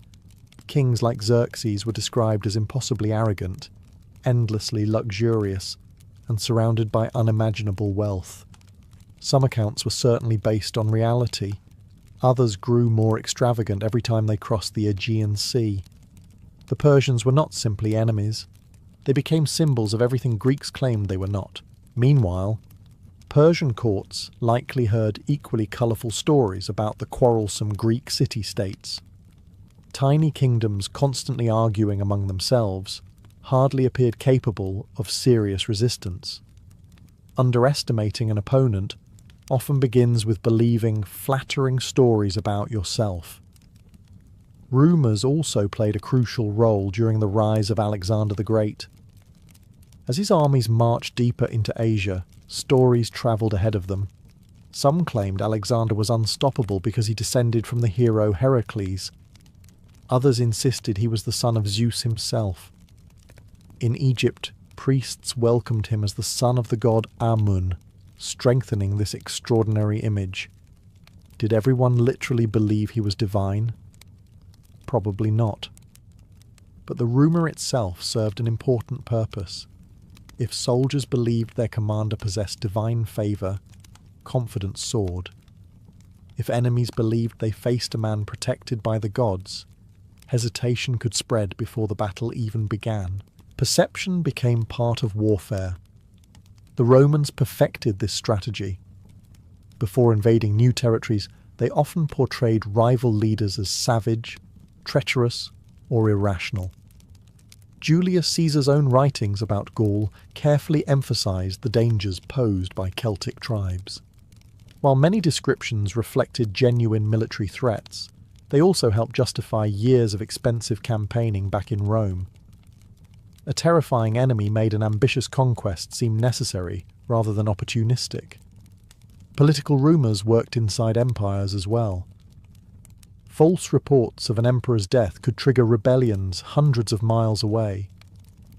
Whispers that a governor planned to betray the throne caused armies to change loyalties overnight. Sometimes these stories proved completely false, but by the time the truth arrived, battles had already been fought. That may be the most remarkable thing about ancient rumours. They rarely needed to be true. They only needed enough people to believe them long enough to change history. Once swords were drawn and kingdoms marched to war, correcting the original story became almost irrelevant. By then, the damage had already become part of history itself. You might assume that after centuries of archaeological discoveries and careful historical research, most ancient rumours have finally been laid to rest. Not quite. Some of history's most famous facts are actually old pieces of gossip that have simply enjoyed an exceptionally long life. Take Nero. Ask almost anyone what he did while Rome burned, and you'll likely hear the same answer. He fiddled as flames consumed the city. There's just one small problem. The violin would not be invented for well over 1,000 years. Ancient writers actually claimed Nero sang while accompanying himself on a stringed instrument called a cithara. Even that story remains highly questionable. Some sources place him miles away from Rome when the fire began, while others say he returned quickly to organise relief efforts, opening public buildings to shelter those who had lost their homes. None of those details are nearly as memorable as the image of a mad emperor serenading a burning city. So that version survived. Or consider Caligula. He is often remembered as the emperor who appointed his horse Incitatus as a senator. It is one of history's favourite examples of imperial insanity. Except there is very little evidence that it actually happened. Ancient sources suggest Caligula planned to honour his prized horse with extravagant gifts, and perhaps joked that the animal would make a better senator than many of the men serving in Rome. Given the emperor's sharp sense of mockery, it would not have been entirely out of character. Somewhere along the way, satire became accepted as literal history. Then there is the infamous story of Marie Antoinette supposedly declaring, "Let them eat cake." Although she lived many centuries after the ancient world, her example perfectly illustrates how character assassination works across history.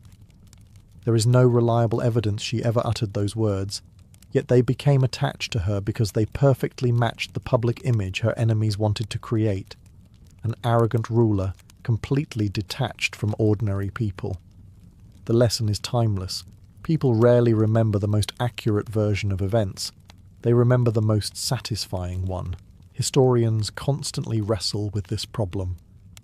Every inscription uncovered, every forgotten letter translated, and every archaeological discovery forces old assumptions to be questioned. Sometimes long-repeated stories collapse under the weight of new evidence. Other times they remain stubbornly alive simply because they are too entertaining to abandon, and perhaps that is gossip's greatest victory. A rumour does not truly succeed when everyone believes it. It succeeds when people stop asking whether it was ever true in the first place. Even after 2,000 years, some of the ancient world's most successful character assassinations continue shaping how we remember the people who can no longer defend themselves. If you stepped into the ancient world believing that only modern society can cancel someone, you would be in for a rude surprise.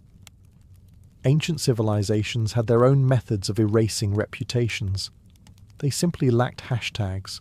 When a person's public image became damaged beyond repair, the consequences could be devastating. A politician might lose an election before casting a single speech. A merchant could see customers quietly disappear. A general might never receive another command. Friends became cautious. Allies vanished. Even relatives sometimes kept their distance, unwilling to be associated with someone whose name had become toxic. In Rome, one of the harshest punishments was something called damnatio memoriae, the condemnation of memory. Although the term itself was coined by modern historians, the practice was very real. If the Senate declared a ruler or public figure an enemy of the state after death, statues could be smashed. Names were chiselled off monuments, portraits were destroyed, coins bearing their likeness were melted down or withdrawn from circulation. Modern life often gets blamed for inventing stress. Deadlines, traffic, bills, endless notifications. The neighbour who decides that 6 in the morning is the perfect time to begin drilling into concrete. It is tempting to imagine that ancient people lived simpler lives, free from the anxieties that fill our own days. They did not. Stress is far older than civilization itself. Imagine waking up as a farmer in ancient Egypt. The Nile's flood determines whether your family will eat well next year or struggle through months of hunger. Too little water brings famine. Too much destroys your fields. You have almost no control over either. Now picture yourself as a merchant in Athens. Your cargo ship has disappeared somewhere in the Aegean Sea. Pirates may have attacked it. A storm may have sunk it. Weeks pass with no news, and every passing day threatens financial ruin. Or perhaps you are a Roman soldier stationed hundreds of miles from home.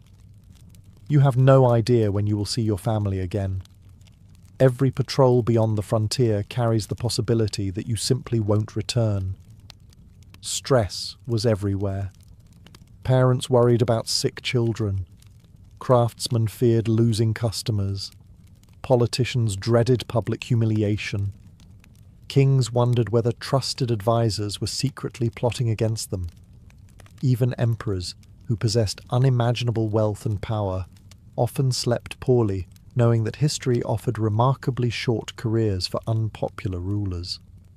The ancient world lacked hospitals filled with specialists, professional therapists, and books promising 7 easy steps to inner peace. Yet its people understood something remarkably important. The human mind cannot remain under constant pressure forever. Every civilization eventually discovered that surviving physically was not enough. People also needed ways to recover emotionally. They needed moments of silence after chaos, laughter after hardship, companionship after loneliness, and hope after disappointment. Without realizing it, they developed many of the same coping strategies psychologists recommend today. They exercised. They spent time with friends. They walked through gardens. They attended festivals. They prayed. They listened to music. They shared meals. They found meaning in rituals that gave structure to uncertain lives. Of course, they also occasionally blamed their bad mood on an angry god or an unlucky constellation, which probably made family arguments considerably more dramatic. Still, beneath those different beliefs, the emotional needs remained strikingly familiar. Across Greece, Rome, Egypt, China, and countless other civilizations, people searched for the same thing we search for today. Not a life without problems, but enough peace, comfort, and resilience to face tomorrow when it arrived.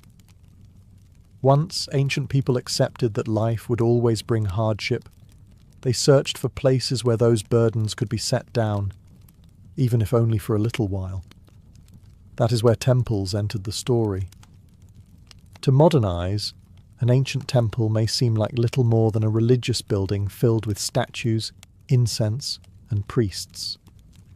But for the people who walked through those massive stone doorways, it was often something much more personal. It was a refuge. Imagine leaving behind the crowded streets of Athens. The shouting merchants fade into the distance. The clatter of carts grows quieter. As you climb toward the sanctuary of Athena, the air itself seems calmer. Marble columns rise above you. Birds replace the noise of the marketplace. And for the first time all day, nobody is asking you to buy anything. That alone is enough to lower your blood pressure. The Greeks believed the gods were present within these sacred spaces. Whether you came seeking advice, forgiveness, or simply a moment of quiet reflection, entering a temple created a clear mental boundary between ordinary life and something greater. The Egyptians felt something similar. Their enormous temples were carefully designed to slow visitors down. Long processional avenues, towering gateways, dimly lit halls, and the scent of burning incense guided people away from everyday concerns. The deeper you walked into the temple, the more the outside world seemed to disappear. Modern architects might call this environmental psychology. Ancient priests simply called it sacred design. Some sanctuaries specialized in healing both body and mind. One of the most famous stood at Epidaurus in Greece, dedicated to Asclepius, the god of medicine. Pilgrims travelled from across the Mediterranean hoping to recover from illness or emotional suffering. They bathed, offered sacrifices, and eventually slept inside special chambers, believing the god would visit them in dreams and reveal a cure. Whether divine intervention actually occurred is impossible to know, but hope itself can be remarkably therapeutic. Even the Romans, often remembered for conquest and engineering, maintained small household shrines called lauraria. Every morning families paused before these little altars to honour their household gods. A brief prayer, a tiny offering of wine or bread, perhaps a few moments of gratitude before beginning another demanding day. It was a daily ritual that brought consistency to an unpredictable world. Not every prayer was answered. Not every illness disappeared. Yet these sacred places gave people something equally valuable, a feeling that they were not carrying life's burdens alone. Sometimes the greatest comfort was not certainty that everything would be fine. It was simply believing that someone, whether a god, an ancestor, or the universe itself, was listening in the silence. Temples offered peace through silence. Festivals offered peace through noise. After weeks or even months of hard labour, ancient people understood that the mind needed something different from routine. Fields still had to be ploughed, walls repaired, taxes paid, and children fed. But every so often, society collectively agreed on something surprisingly healthy. Work could wait. Across the ancient world, calendars were filled with festivals that interrupted ordinary life. Some honoured the gods. Others celebrated the harvest, military victories, or the changing seasons. Whatever the reason, they all accomplished something remarkably similar. They gave people permission to stop worrying. Perhaps nowhere was this more obvious than during Rome's Saturnalia.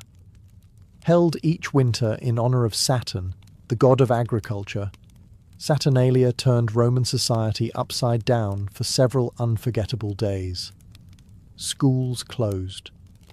Many businesses stopped operating. Gambling, normally restricted, became acceptable. Small gifts were exchanged, homes were decorated with greenery, and enormous feasts stretched late into the evening. Most famously, social roles temporarily blurred. Masters often served food to their slaves, who were allowed to joke freely with their owners without fear of punishment. It was not true equality, and once the festival ended, Roman society quickly returned to normal. But for a brief moment, laughter replaced hierarchy.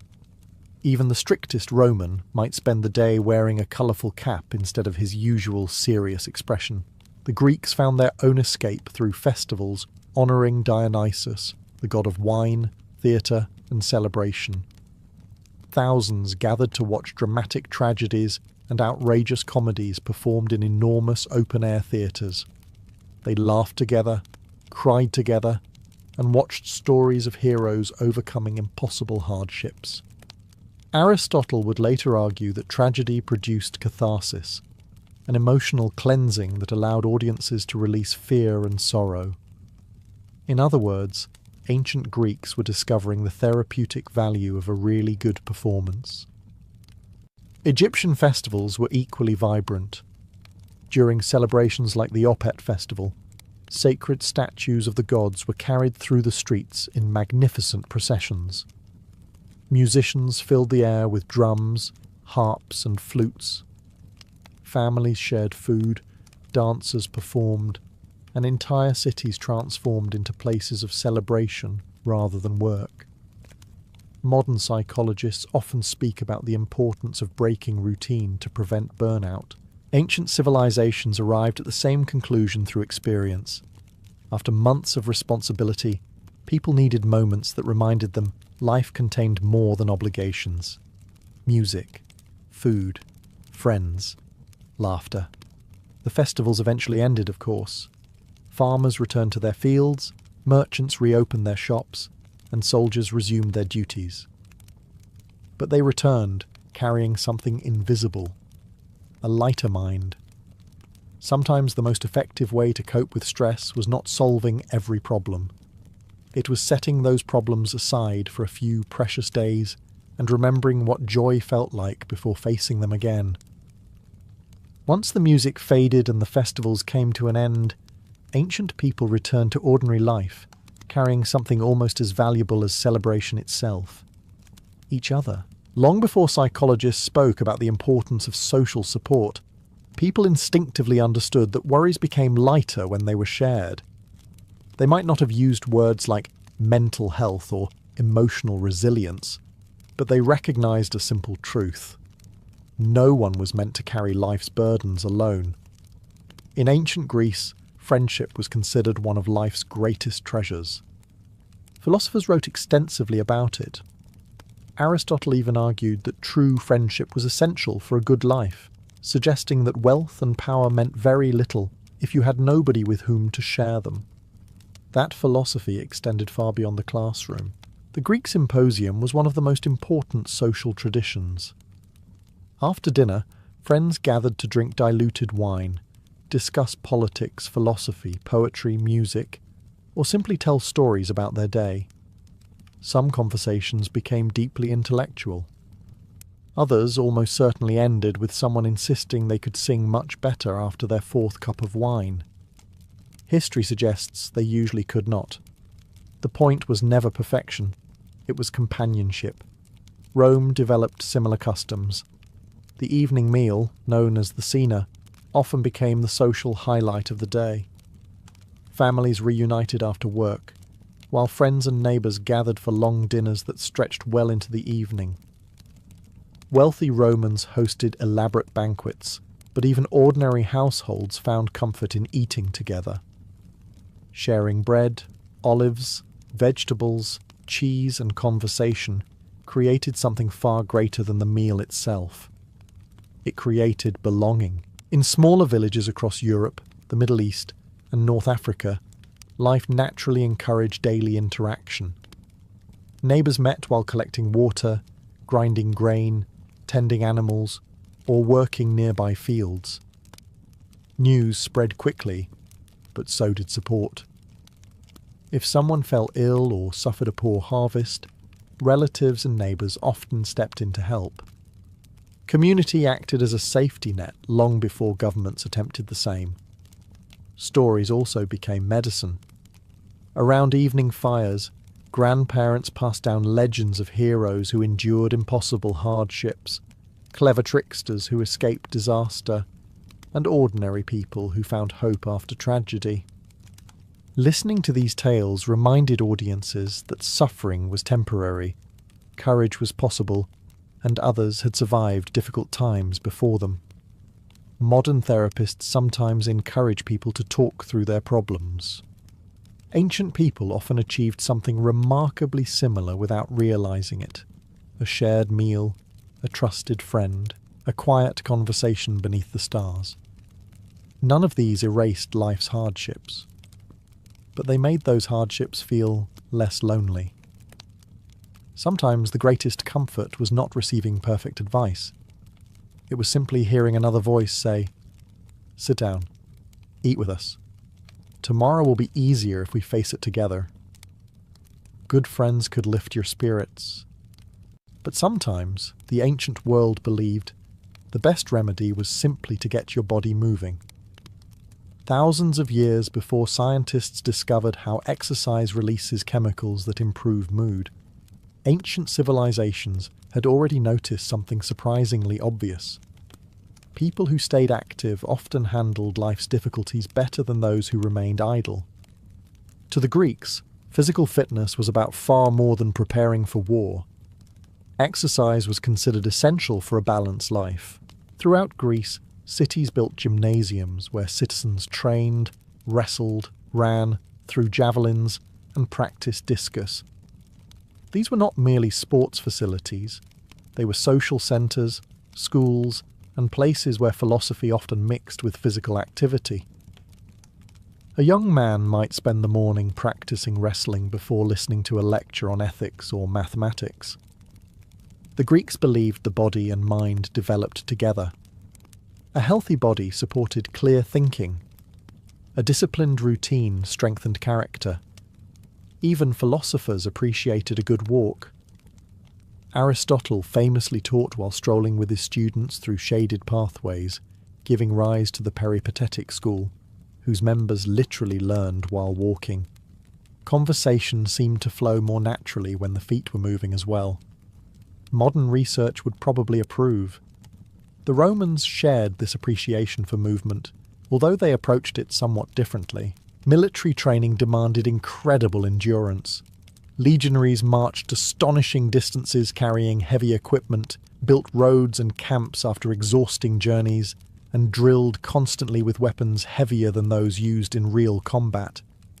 While their motivation was military effectiveness rather than stress management, the physical activity itself helped release tension accumulated through long campaigns. Even civilians stayed surprisingly active. Without cars, elevators, or delivery services, daily life required constant movement. People walked to markets, climbed stairs in crowded apartment buildings, carried water, tended gardens, and worked with their hands. Physical exertion was woven naturally into ordinary routines, rather than squeezed into a scheduled hour before breakfast. The ancient Olympic Games reflected another important truth. Competition itself could be joyful. Watching athletes achieve extraordinary feats inspired entire communities.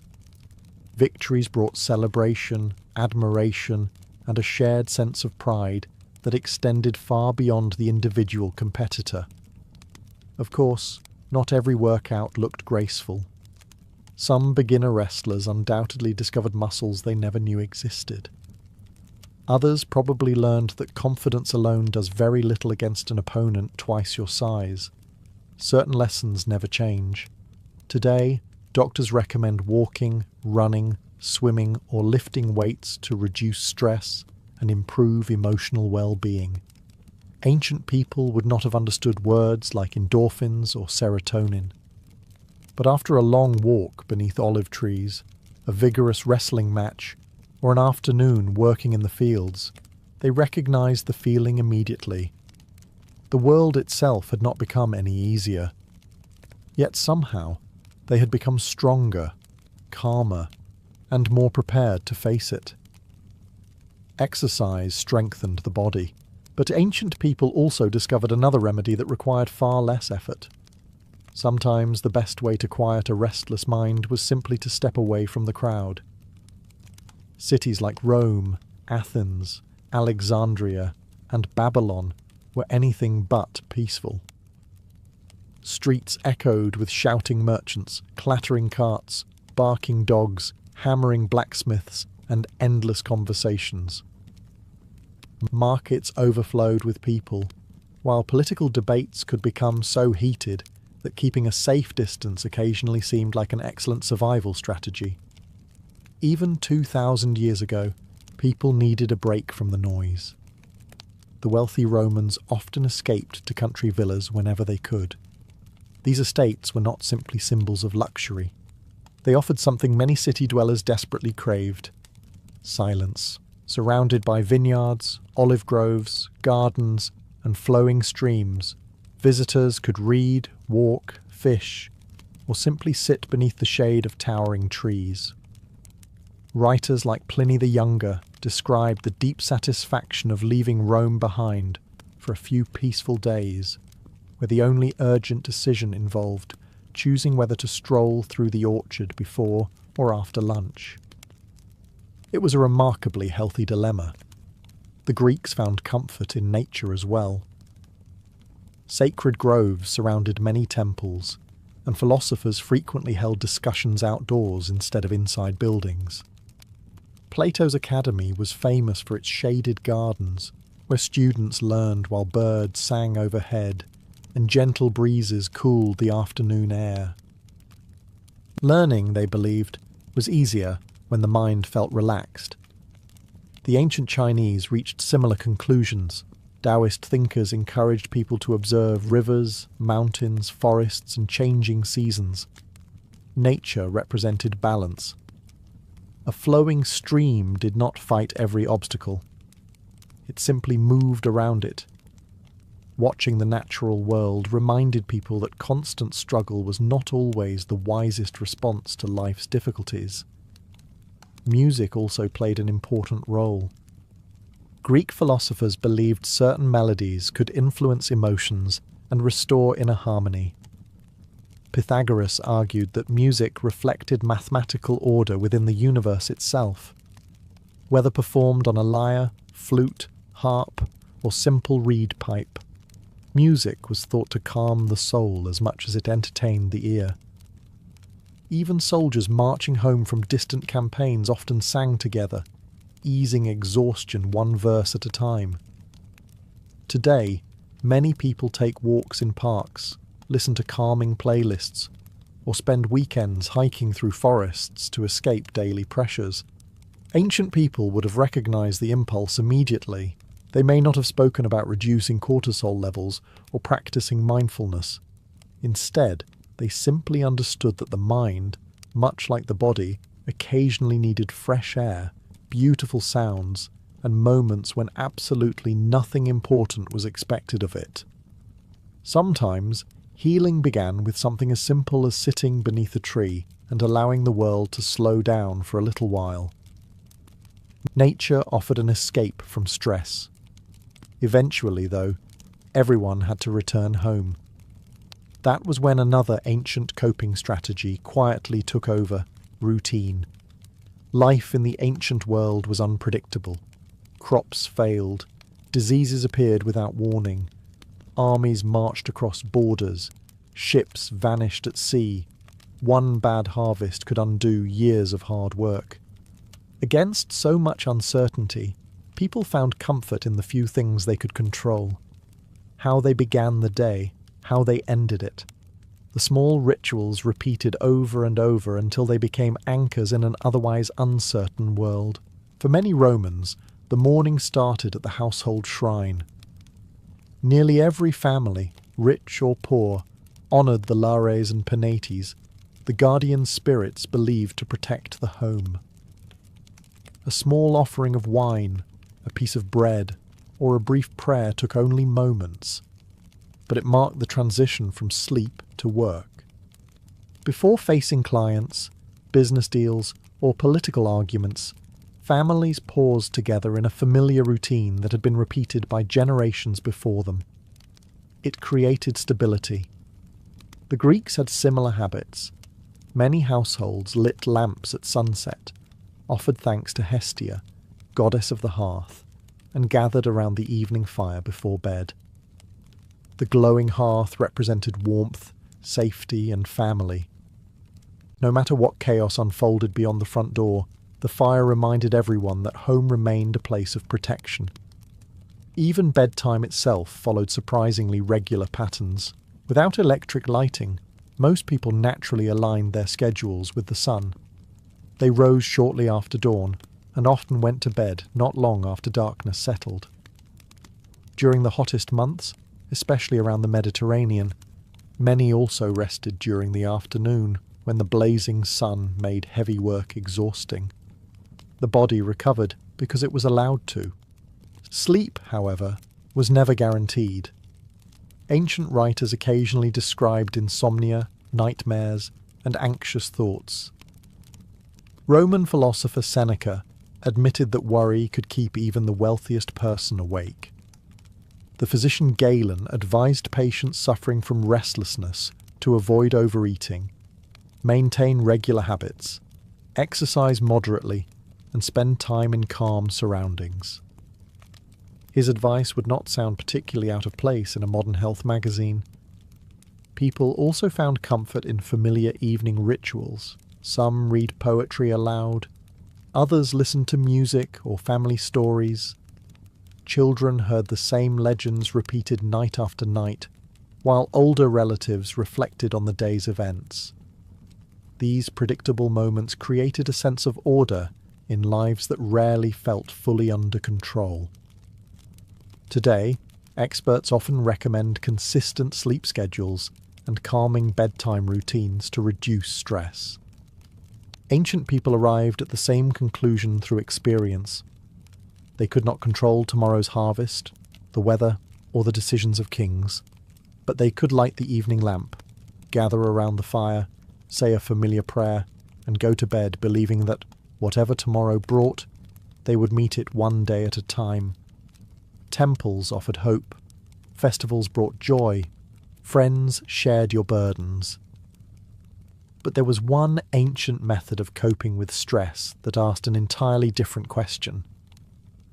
What if the problem wasn't the world around you? What if it was the way you looked at it? This idea became the foundation of several ancient schools of philosophy, and for countless people, philosophy was not an abstract subject discussed only by scholars. It was practical medicine for the mind. Few people embraced this more completely than the Stoics. Founded in Athens and later embraced by many Romans, Stoicism taught that suffering often came not from events themselves, but from our reactions to them. You could not control storms, illness, politics, or the opinions of other people. Spending your energy trying to control the uncontrollable only created more anxiety.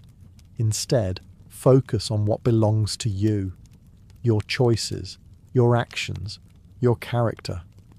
Everything else must be accepted with calm determination. The Roman Emperor Marcus Aurelius practiced this every day. Despite ruling an empire constantly threatened by wars, disease, and political conspiracies, he filled his private journal with reminders to remain patient, humble, and rational. He wrote these thoughts for himself, not for publication. Reading them today almost feels like looking into someone's private therapy notebook. Another Stoic philosopher, Epictetus, had once been born into slavery. Despite enormous hardships, he repeatedly taught that freedom began inside the mind. Someone might imprison your body, but they could never truly imprison your judgment unless you surrendered it willingly. That was an extraordinary idea. Not everyone agreed with the Stoics. The Epicureans offered a different path. Contrary to popular myth, they did not encourage endless luxury or wild parties. Epicurus argued that lasting happiness came from simple pleasures: good friends, modest meals, meaningful conversations, and freedom from unnecessary fear. Wealth and fame often produced more anxiety than satisfaction. Sometimes enough really was enough. Even Socrates contributed to this ancient search for inner peace. By constantly questioning assumptions, he encouraged people to examine their worries instead of blindly obeying them. Fear often became smaller once it was carefully investigated. It is remarkable how familiar these ideas sound. Modern psychology teaches people to separate what they can control from what they cannot. Therapists encourage challenging irrational thoughts. Mindfulness emphasizes observing emotions without letting them completely take over. The vocabulary has changed. The wisdom has not. Ancient philosophers never promised a life without hardship. They promised something far more realistic, a mind trained well enough to remain steady when hardship inevitably arrived. And perhaps that is why their words continue comforting readers more than 2,000 years after they were first written. By now, one thing has become impossible to ignore. The ancient world never discovered a miracle cure for stress. Instead, it discovered something far more realistic. To be a Roman citizen was one of the greatest honours in the ancient world. Kings sought it. Generals rewarded it. Entire cities celebrated when they finally received it. Across the vast Roman Empire, millions of people dreamed of hearing the words, "Civis Romanus sum," I am a Roman citizen. Those 4 words could protect you from certain punishments, grant legal rights unavailable to others, and instantly raise your social standing wherever Roman law prevailed. Citizenship opened doors that remained firmly closed to slaves, foreigners, and many provincial subjects. It sounded like winning the ancient world's most exclusive membership.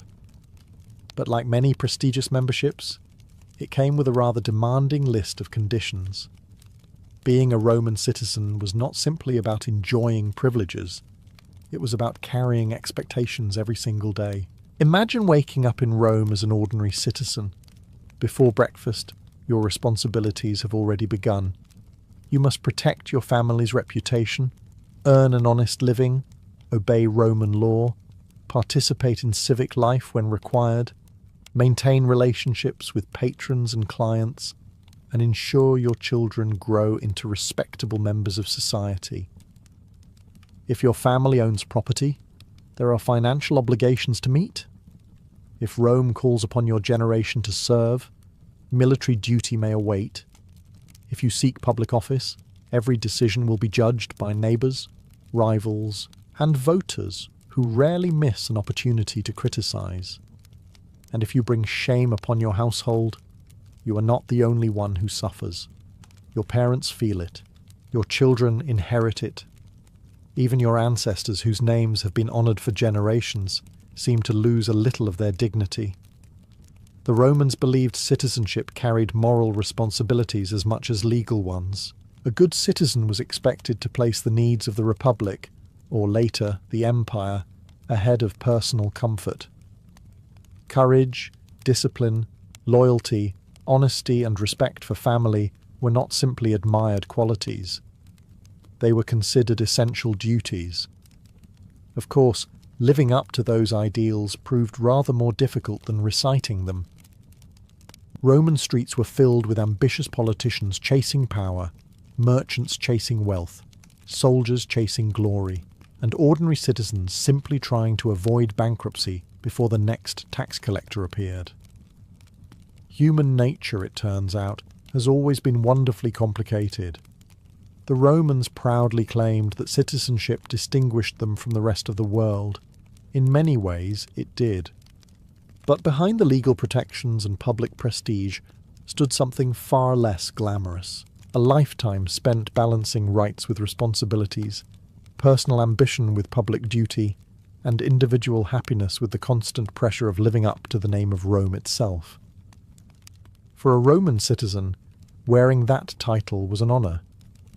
Carrying its weight was another matter entirely. If Roman citizenship brought prestige, Rome expected something in return.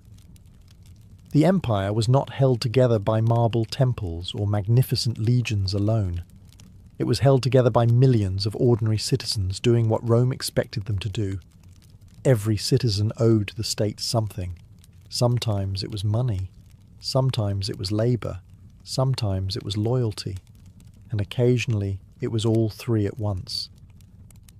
One of the most important responsibilities was participating in the census.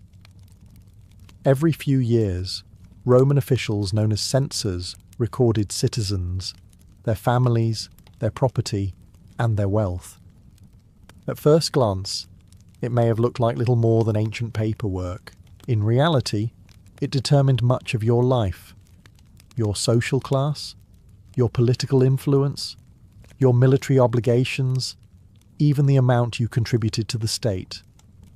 The Romans took this process extremely seriously. Lying about your wealth or attempting to avoid registration could bring severe penalties. More importantly, it branded you as someone unwilling to fulfill your duty to Rome. That stain on your reputation could last far longer than any financial punishment. Contrary to popular belief, not every Roman citizen paid the same taxes throughout Roman history. During much of the Republic, citizens living in Italy paid relatively little direct taxation after Rome's overseas conquests filled the treasury with tribute from conquered provinces. Provincial populations often carried the heavier tax burden. But that did not mean Roman citizens escaped financial responsibilities. There were customs duties on imported goods, local municipal taxes, inheritance taxes under the empire, and countless indirect expenses tied to civic life. Wealthy citizens were often expected to sponsor public games, repair buildings, finance religious festivals, or contribute to community projects. Refusing was legal in some cases.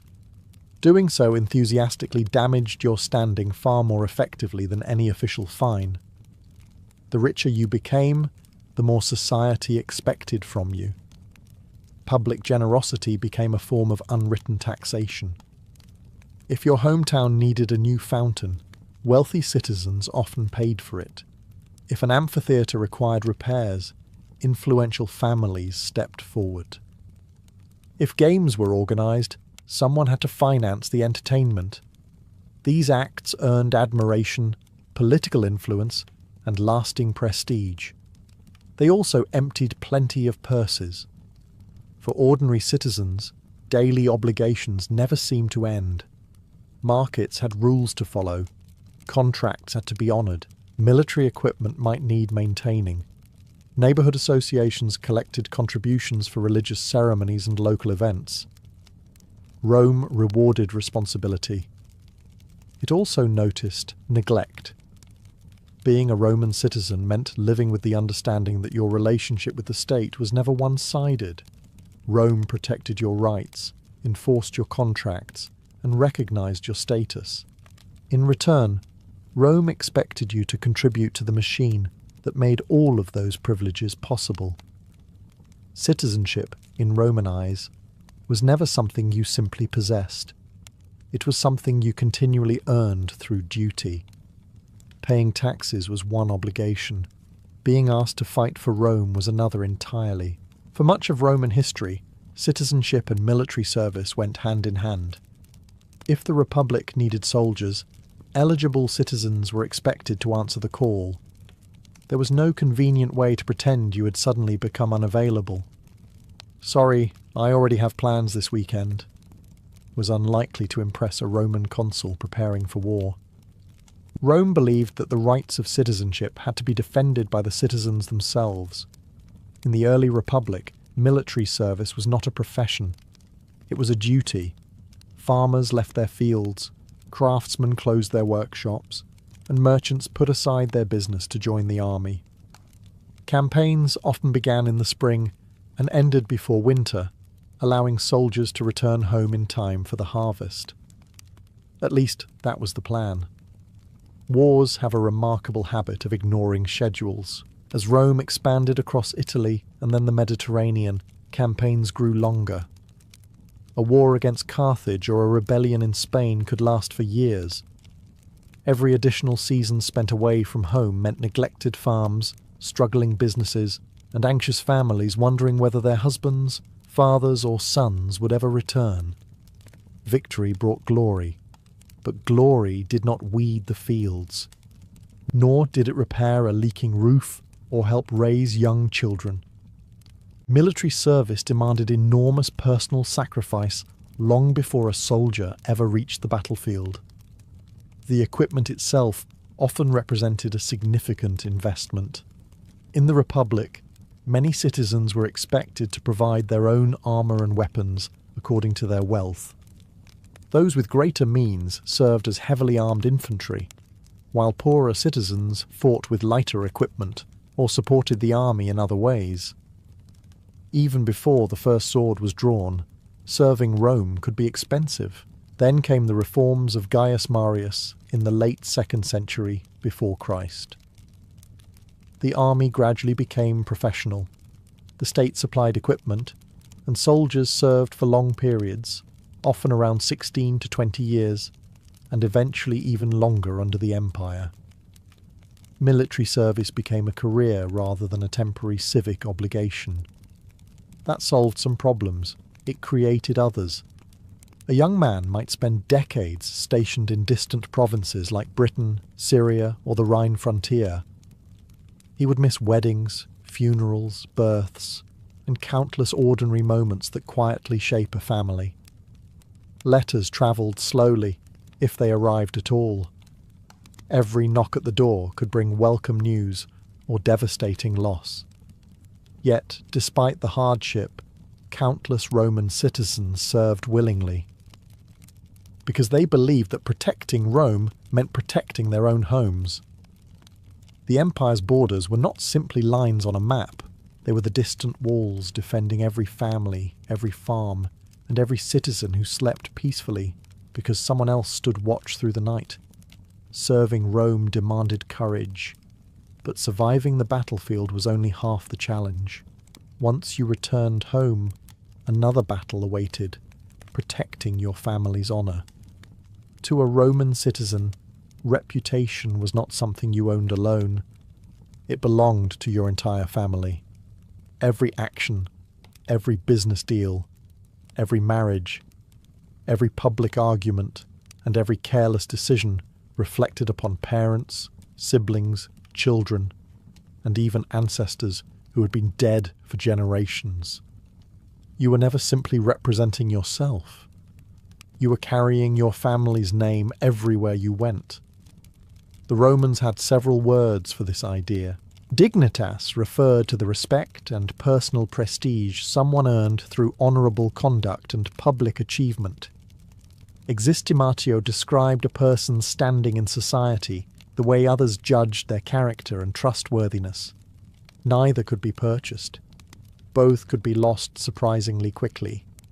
Imagine you are a merchant in Rome. You cheat one customer. By sunset, half the neighbourhood has heard about it. The next morning, buyers begin choosing another stall. Potential business partners become cautious.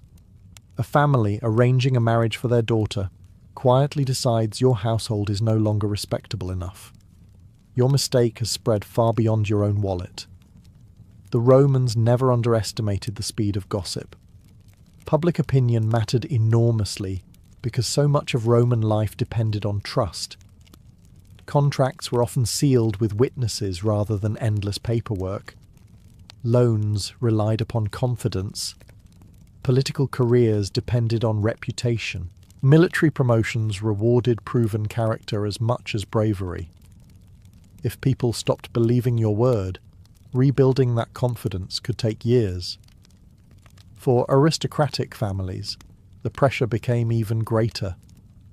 Noble households proudly displayed wax masks of distinguished ancestors inside their homes. During funeral processions, actors even wore these masks to remind spectators of the family's glorious history.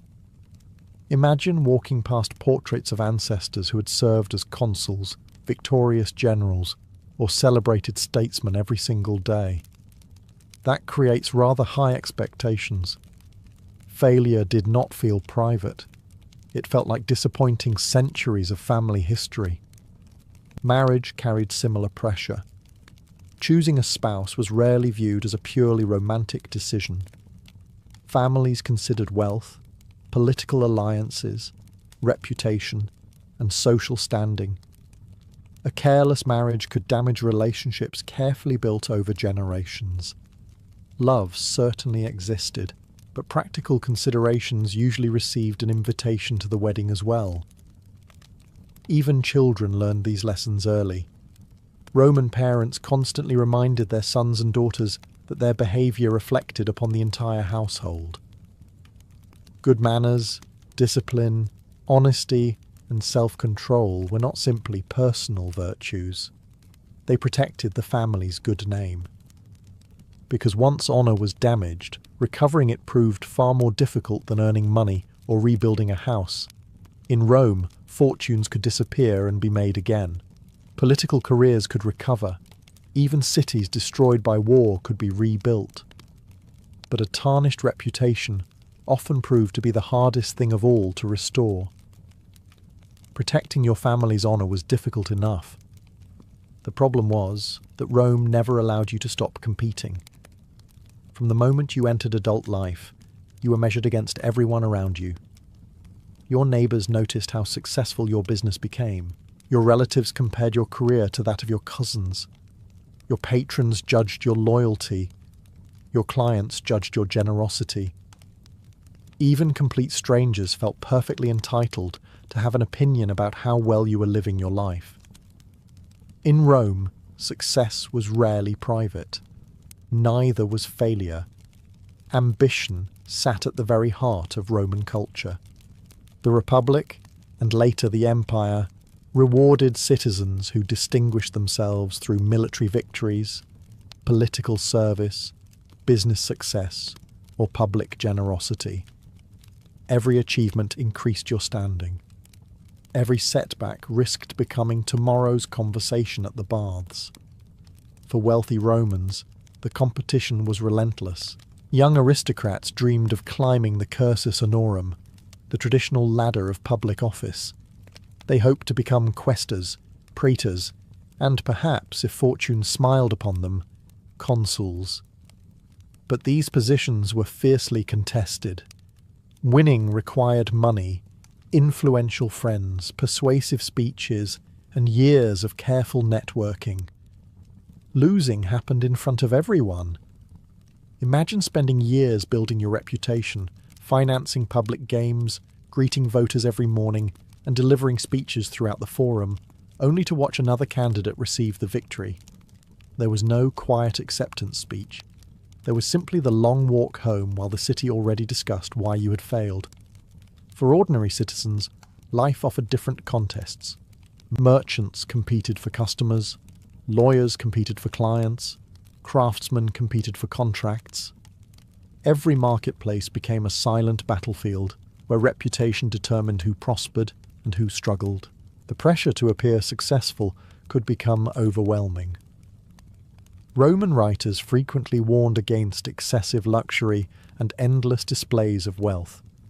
Yet society also admired visible success.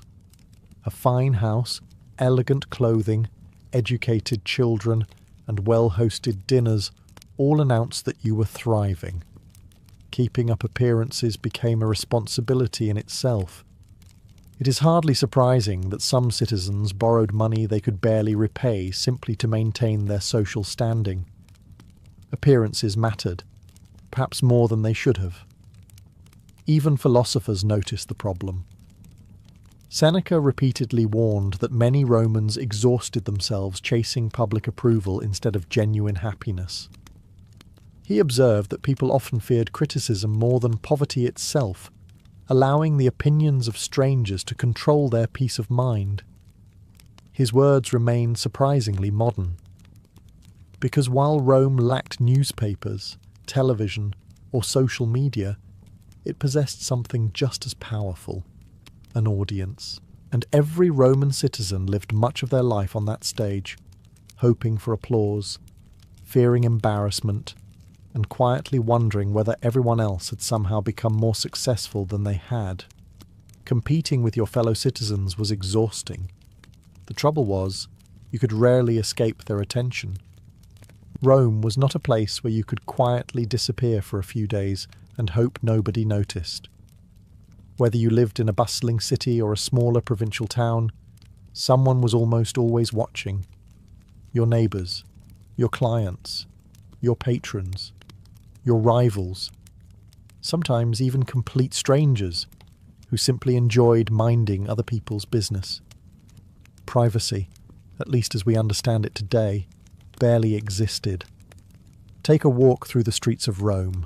Apartment buildings called insulae rose several stories high, with families living practically on top of one another. Thin walls allowed arguments, celebrations, crying babies, barking dogs, and occasionally questionable singing to travel with remarkable ease between apartments. If you sneezed particularly enthusiastically, there was a fair chance someone 2 floors away would wish you good health. The streets themselves offered little relief. Markets overflowed with merchants shouting prices. The forum buzzed with lawyers, politicians, and spectators. Temples attracted worshippers throughout the day. Even a simple trip to buy bread often turned into an unexpected social gathering, because you inevitably met friends, relatives, customers, or neighbours before reaching home. The Roman baths made matters even more public. Far more than places to wash, they functioned as enormous social clubs where citizens exercised, discussed politics, negotiated business deals, exchanged gossip, and formed new friendships.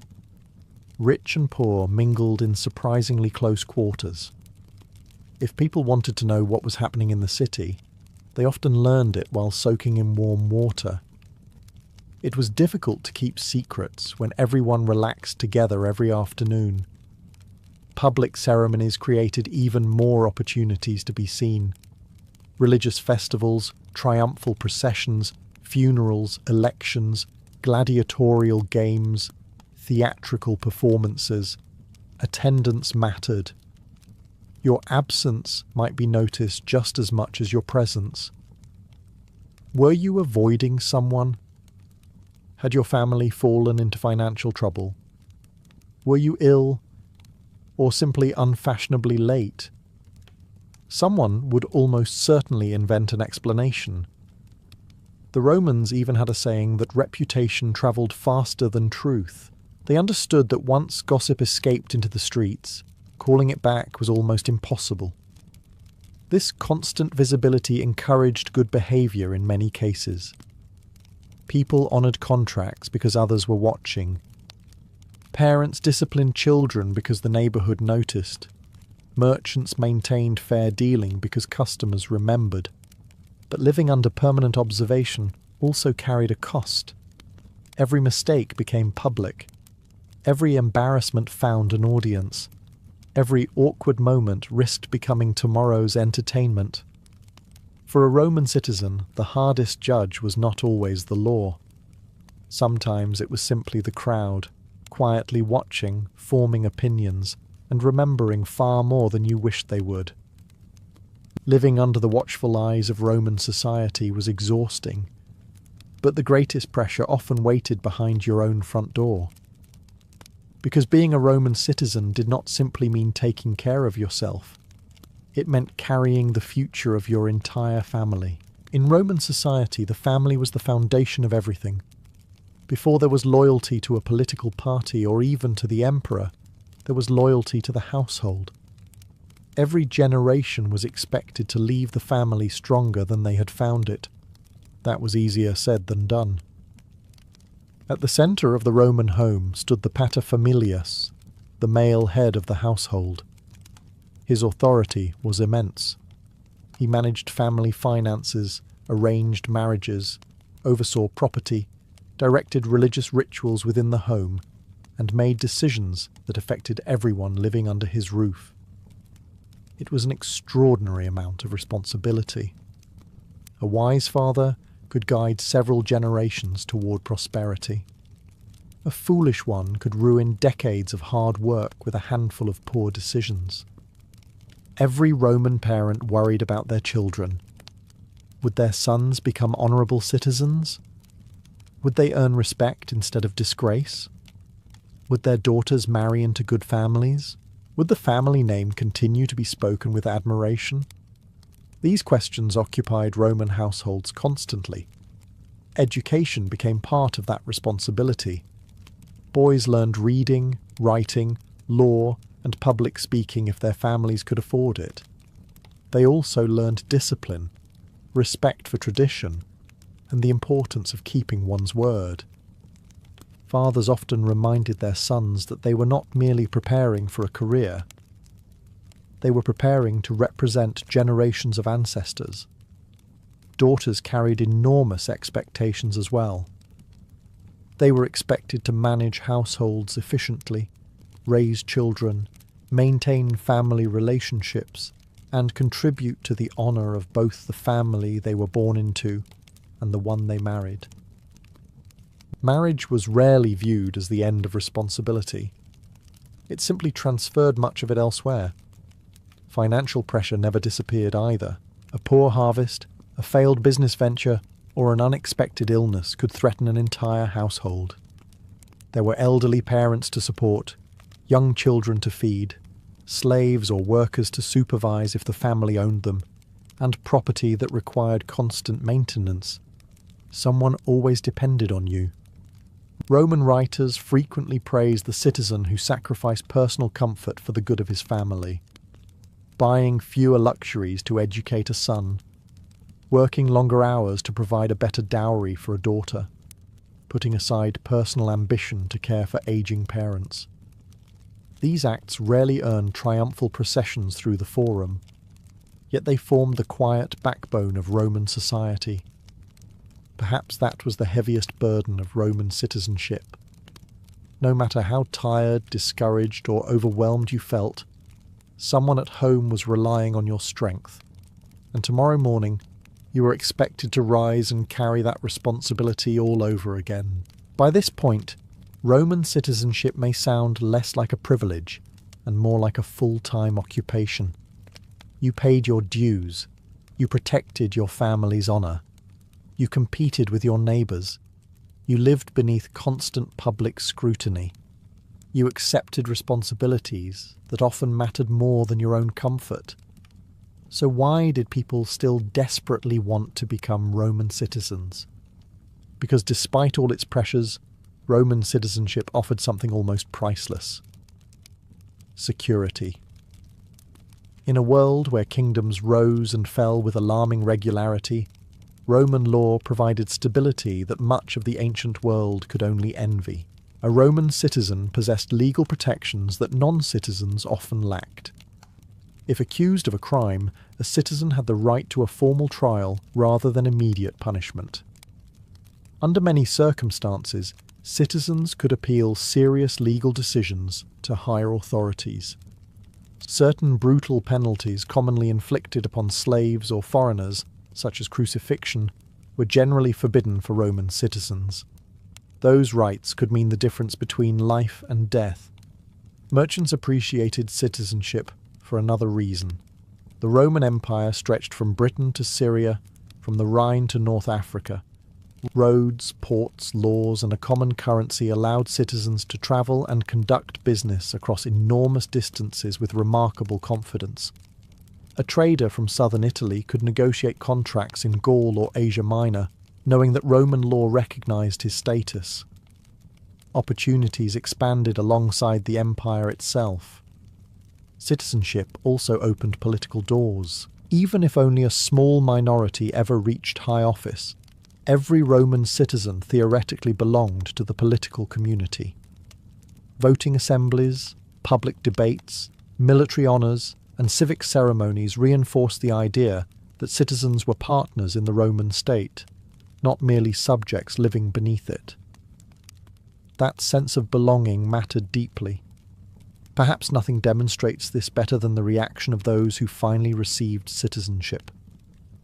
In the year 212 after Christ, Emperor Caracalla issued the Constitutio Antoniniana, extending Roman citizenship to nearly every free inhabitant of the empire.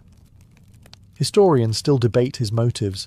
Raising tax revenue was almost certainly one of them, but the decree reflected how valuable citizenship had become. People did not celebrate because life suddenly became easier. Taxes still existed. Responsibilities remained. The pressure did not disappear.